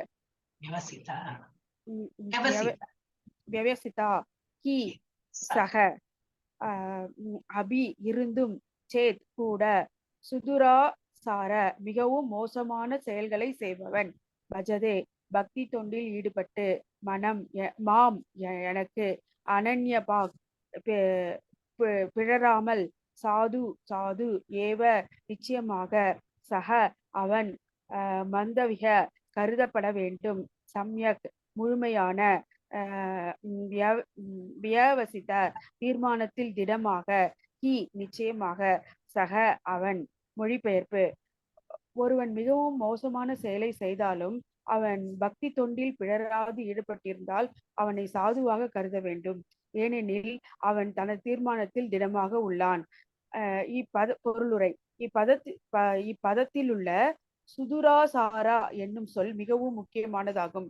இச்சொல்லை நாம் சரியாக புரிந்து கொள்ள வேண்டும். உயிர்வாழி கட்டுண்ட நிலையில் இருக்கும்போது அவனுக்கு 2 விதமான செயல்கள் உண்டு. ஒன்று கட்டுண்ட செயல்கள், மற்றது திவ்யமான செயல்கள். கட்டுண்ட வாழ்வின் காரணத்தினால் இந்த உடலை பாதுகாப்பதற்காகவும் சமூகம் மற்றும் நாட்டின் சட்டங்களை பின்பற்றுவதற்காகவும் பக்தர்கள் கூட பல்வேறு பௌதிக செயல்களில் ஈடுபட வேண்டியுள்ளது. அத்தகு செயல்கள் கட்டுண்ட செயல்கள் எனப்படுகின்றன. இதை தவிர தனது ஆன்மீக இயற்கையை முற்றிலும் உணர்ந்து கிருஷ்ண உணர்வில் பகவானின் பக்தி தொண்டில் ஈடுபடும் போது உயிர்வாழிகளுக்கு செயல்கள் உண்டு. அச்செயல்கள் திவ்யமான செயல்கள் எனப்படும். சொரூப நிலையில் ஆற்றப்படும் இச்செயல்கள் பக்தி தொண்டு என்று அழைக்கப்படுகின்றன. தற்போதைய கட்டுண்ட நிலையில் உடலை சார்ந்த கட்டுண்ட செயல்களும் பக்தி தொண்டும் சில சமயங்கள் ஒன்றை ஒன்று ஒத்துப்போகும். ஆனால் சில நேரங்களில் இச்செயல்கள் ஒன்றுக்கொன்று எதிராகவும் அமையலாம். தனக்கு நன்மை பயக்கும் சூழ்நிலையை சிதைக்கக்கூடிய எந்த செயலையும் செய்யாமல் இருப்பதில் பக்தன் இயன்றவரை எச்சரிக்கையுடன் உள்ளான்.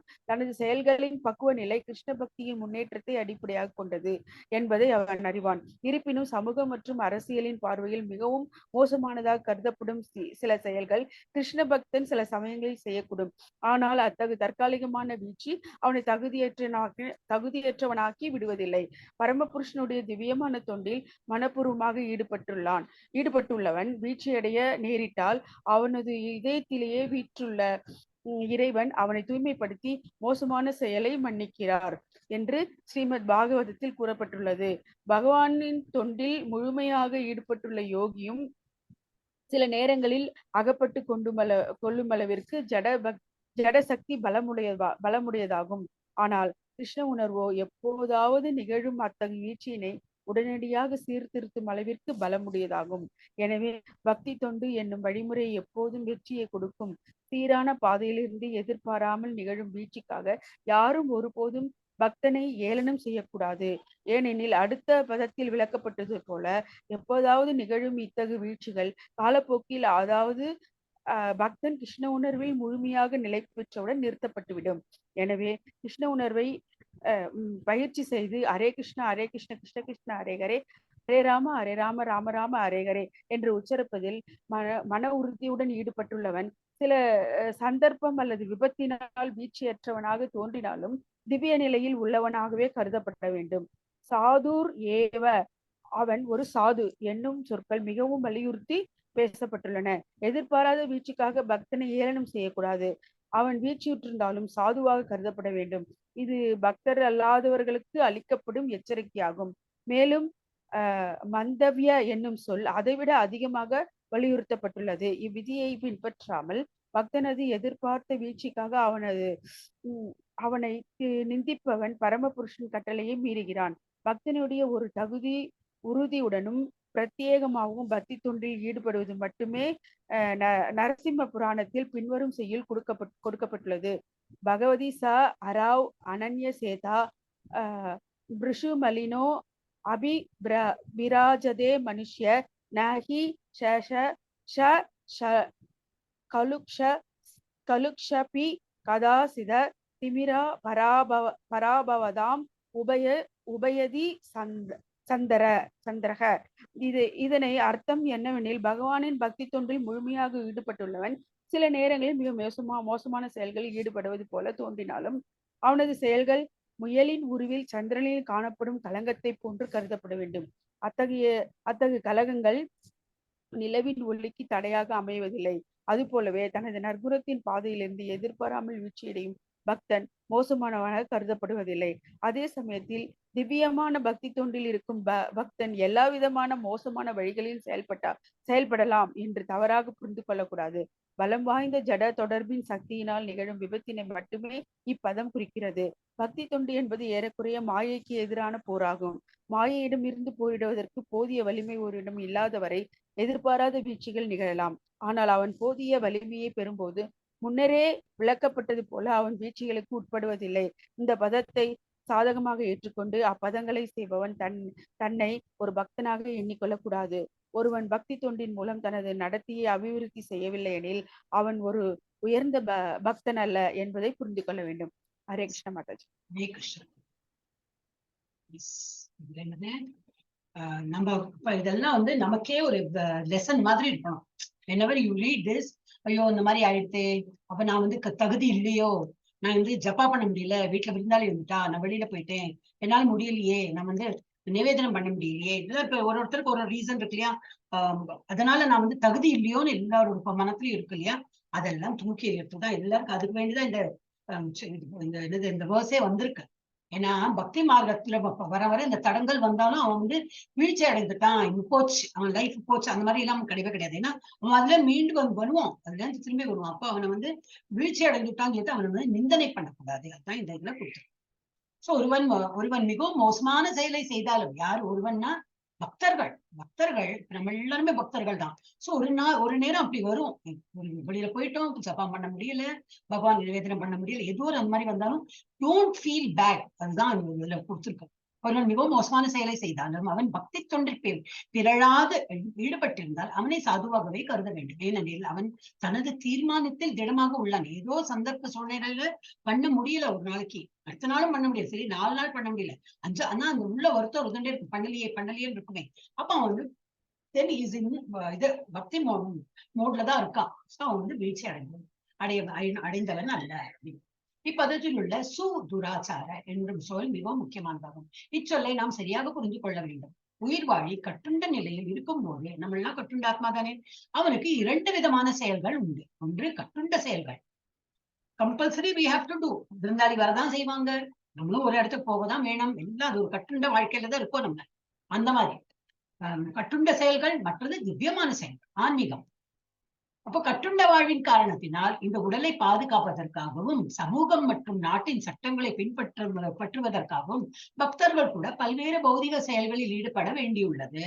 அத்தகைய இப்ப நம்ம என்னது, இப்ப வீட்லயே விருந்தாளி வந்திருக்கான், அவன் விருந்தாளி வந்தா இருக்கட்டும், எனக்கு சமைக்கிறதுக்குலாம் நேரம் இல்லை, நான் ஜப்பா பண்ண போறேன், நான் இன்னைக்கு 100 பண்ண போறேன், முடியுமோ? முடியாது.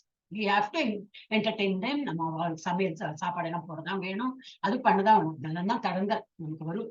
இப்போ கட்டுண்ட வாழ்வின் காரணத்துல இந்த உடலை பாதுகாப்பதற்காகவும் சமூகம், ஆக்சுவலி ரிலேட்டிவ்ஸா வந்துன்னா அது சமூகம் தானே, சமூகம் மற்றும் நாட்டின் சட்டங்களை பின்பற்றுவதற்காகவும் பக்தர்கள் கூட பல்வேறு பௌதிக செயல்களில் ஈடுபட வேண்டியுள்ளது. அத்தகைய செயல்கள் கட்டுண்ட செயல்கள் எனப்படுகின்றன. அதனால கட்டுண்ட ஆத்மாக்கள் அப்ப நமக்கு அதெல்லாம் இந்த தடங்கள்லாம் வரதான் செய்யும், அக்செப்ட் பண்ணிக்கணும்.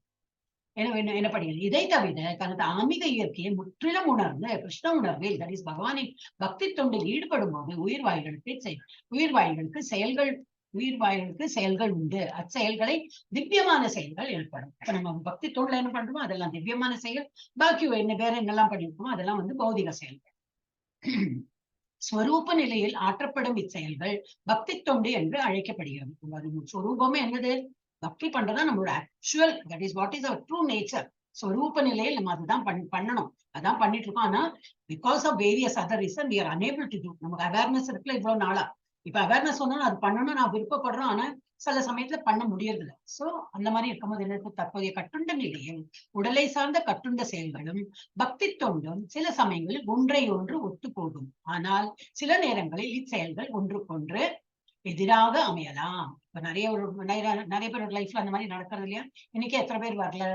பிகாஸ் சோசியல் கமிட்மெண்ட்ஸ் இருக்கு, போகணும் இல்ல. இப்ப இந்த மாதாஜி சொன்னப்பல விருந்தாளி வந்துட்டா ஜப்பா பண்ண முடியல, நான்வெஜ்ல சமைக்கதான் வேண்டி இருக்கு, என்ன பண்ண முடியும், பண்ணதான் வேணும்.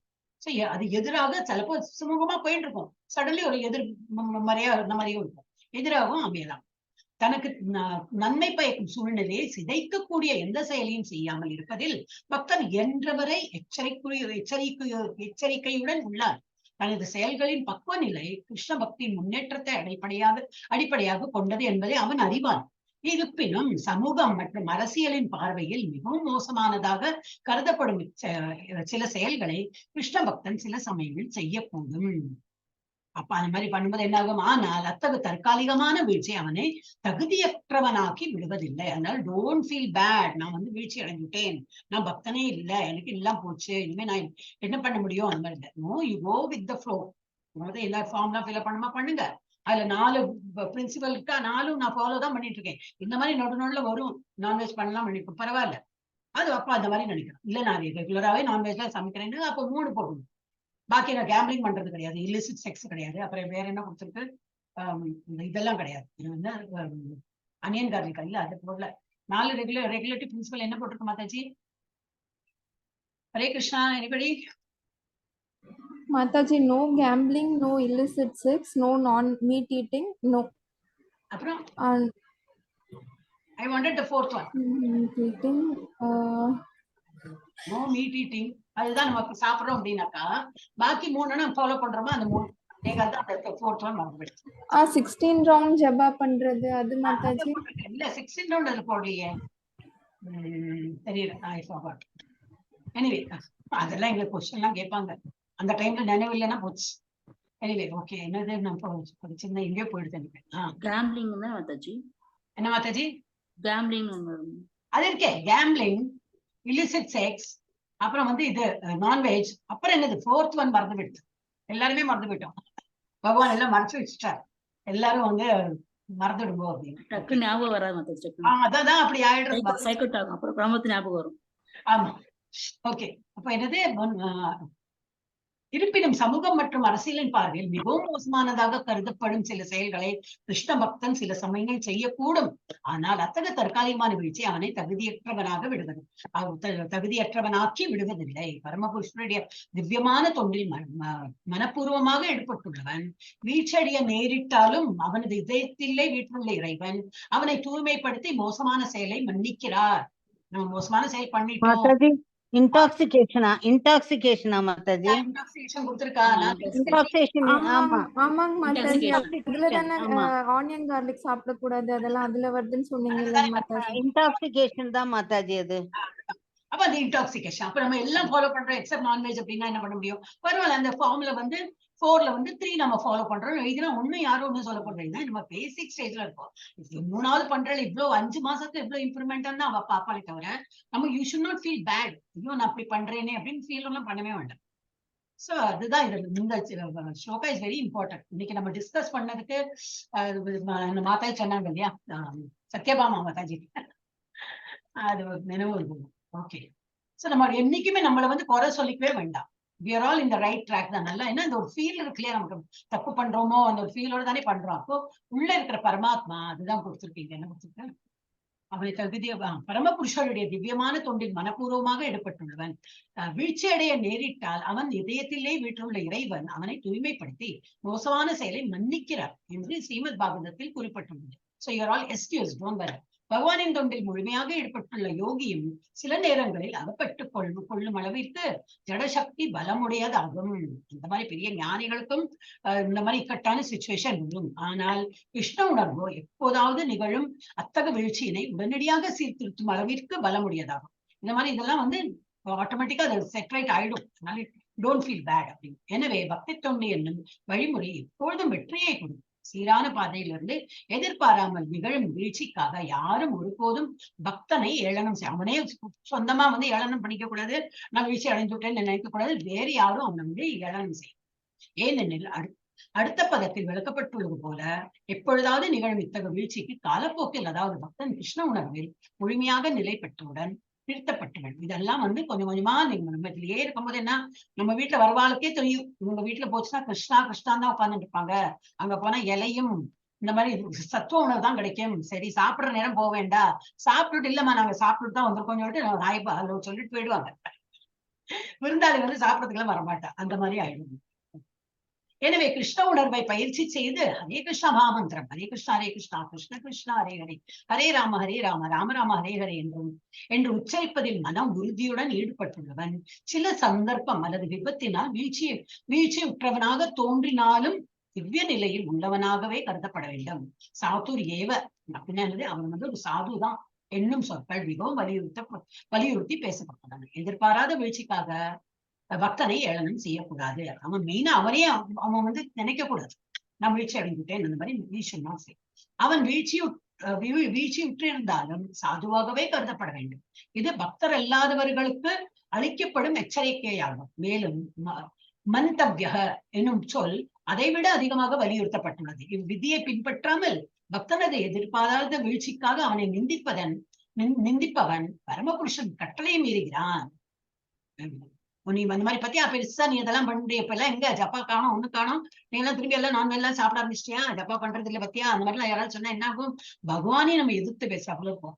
நம்ம பக்தர்களை மாத்திரம் வந்து நிந்திக்கிறது கிடையாது, பகவானை வந்து எதிர்த்து அவருடைய கட்டளை மீறுகிறான். பக்தனுடைய ஒரே தகுதி உறுதியுடன் பிரத்யேகமாகவும் பக்தி தொண்டில் ஈடுபடுவது மட்டுமே. நரசிம்ம புராணத்தில் இது ஒன்று கொடுத்திருக்க. இதன் அர்த்தம் என்னன்னாக்கா பகவானின் பக்தி தொண்டில் முழுமையாக ஈடுபட்டுள்ளவன் சில நேரங்களில் சில மோசமான செயல்களில் நம்ம வந்து வெறும் நான்வெஜோடு தான் நம்ம இன்னைக்கு கிளாஸ் ஆரம்பிக்கிற மாதிரி டிஸ்கஸ் பண்ணாலும் அதை சொல்றோம் நம்ம. பட் வேற விதமா இப்ப புருஷர்கள் எல்லாம் பார்த்தீங்கன்னா ஏதோ திருட்டு கொலை என்ன வேணா நடக்கும். இந்த மாதிரி எல்லாம் பண்றவங்க கூட மன்னிச்சுடணும் அப்படிங்கறதான் சொல்றேன். சில நேரங்களில் மிக மோசமான செயல்களில் ஈடுபடுவது போல தோன்றினாலும் அவனது செயல்கள் முயலின் உருவில் சந்திரனில் காணப்படும் களங்கத்தை போன்று கருதப்பட வேண்டும். ஒரு முயல் மாதிரி அப்படியே ஒரு சந்திரன்ல வந்து அந்த இது இருக்கும், அதெல்லாம் ஒரு களங்கமா இல்லை. மூன் இஸ் ஆல்வேஸ் பிரைட், அது இது இருக்கும் ஒயிட் கலரா தான். அந்த ஒரு சின்ன கலங்கத்தை வந்து பெருசா அவங்க வந்து பார்க்க கூடாது. அத்தகு கலங்கங்கள் நிலவின் ஒளிக்கு தடையாக அமைவதில்லை. அது போலவே தனது நற்குணத்தின் பாதையிலிருந்து எதிர்பாராமல் வீழ்ச்சி அடையும் பக்தன் மோசமானவனாக கருதப்படுவதில்லை. அதே சமயத்தில் திவ்யமான பக்தி தொண்டில் இருக்கும் பக்தன் எல்லா விதமான மோசமான வழிகளிலும் செயல்படலாம் என்று அது ஒண்ணு அந்த மாதிரி அர்த்தமும் பண்ண அதான் நம்ம மன்னிச்சுட்டாங்களே, அப்ப நான் எல்லா தப்பு பண்ணிட்டே இருக்கேன், நான் பக்தன் தானே, இப்ப என்ன எல்லாம் மன்னிச்சுடும், அந்த மாதிரி கிடையாது. தற்செயலா பண்ற தப்புக்கு வந்து அவன் மன்னிக்க கூடும், அவன் வீழ்ச்சி அடையறான்னு வச்சு அவன் நினைக்க வேண்டாம். எல்லா விதமான மோசமான வழிகளிலும் செயல்படலாம் என்று தவறாக புரிந்து கொள்ளக்கூடாது. பலம் வாய்ந்த ஜட தொடர்பின் சக்தியினால் நிகழும் விபத்தினை மட்டுமே இப்பதம் பொறுக்கின்றது. பக்தி தொண்டு என்பது ஏறக்குறைய மாயைக்கு எதிரான போராகும். மாயையிடம் போரிடுவதற்கு புதிய வலிமை உருவிடம் இல்லாதவரை அதாவது கட்டுண்ட ஆத்மாக்கள் நம்ம எல்லாம் மாயையில வந்து சிக்கின்றிருக்கோம். அதுக்கு எதிர நம்மளால போரிட்டு ஜெயிக்க முடியாது. ஆனா முடியும். எப்படி? அவ்வளவு தீவிரமா நம்ம பக்தி பண்ணாதான் அதை பண்ண முடியும். ஆனா அந்த வலிமை நம்ம கிட்ட ஒருவனிடம் இல்லாதவரை எதிர்பாராத வீழ்ச்சிகள் நிகழலாம். ஆனால் அவன் போதிய வலிமையை பெறும்போது எப்படி நல்ல பக்தி தொழில பண்ணிட்டே இருக்கும்போது நல்ல வலிமை வந்துடும். அப்ப இந்த முக்குணங்களே அவன் வந்து தாண்டி போயிடலாம். முன்னரே விளக்கப்பட்டது போல அவன் வீழ்ச்சிகளுக்கு உட்படுவதில்லை. இந்த பதத்தை சாதகமாக ஏற்றுக்கொண்டு அப்பதங்களை செய்பவன் தன்னை ஒரு பக்தனாக எண்ணிக்கொள்ளக் கூடாது. இதுல கொடுத்திருக்கேன், அப்ப நம்ம எல்லா தப்பும் பண்ணிட்டே இருக்கலாம் இருக்கிறவன் பக்தன். அப்ப இதன் யூ ஆர் நாட் அ பக்தன் இட்டோம். தற்செயலாவே ஏதாவது ஆயிடுச்சுன்னா அதெல்லாம் you should not feel bad அப்படின்னா முடியும். ஒருவன் பக்தி தொண்டின் மூலம் தனது நடத்தையை அபிவிருத்தி செய்யவில்லை எனில் அவன் ஒரு உயர்ந்த பக்தன் அல்ல என்பதை புரிந்து கொள்ள வேண்டும். சரி, இப்போ வந்து நம்ம நிறுத்திடலாமா? இப்ப நெக்ஸ்ட் கிளாஸ் பார்க்கலாம். ஏன்னா 50 ஆறுது, இன்னும் ஜாஸ்தி இல்லை, 31, 32, 33 4 ஸ்லோகம் தான் இருக்கும். ஆனா எவ்வளவு எண்ட் ஆகும்போது கொஞ்சம் பெருசா தோன்றும். நெக்ஸ்ட் வீக் பண்ணிக்கலாம் மாதாஜி. குட்டியா மாதாஜி இப்ப நீங்க சொன்னதை பத்தி நிறைய பேர் பார்த்திருக்கேன், ரொம்ப பக்தி செய்வாங்க மாதாஜி, ஜபம் செய்வாங்க, இல்லைன்னா இந்த கோயிலுக்கு போவாங்க. அது அப்போ கமெண்ட் அடிப்பாங்க, ரொம்ப பெரிய ஜபம் செய்யறா, அது பண்றா, சும்மா பர்சனலி சொல்ல நானு அது பண்றா, ஆனா வந்து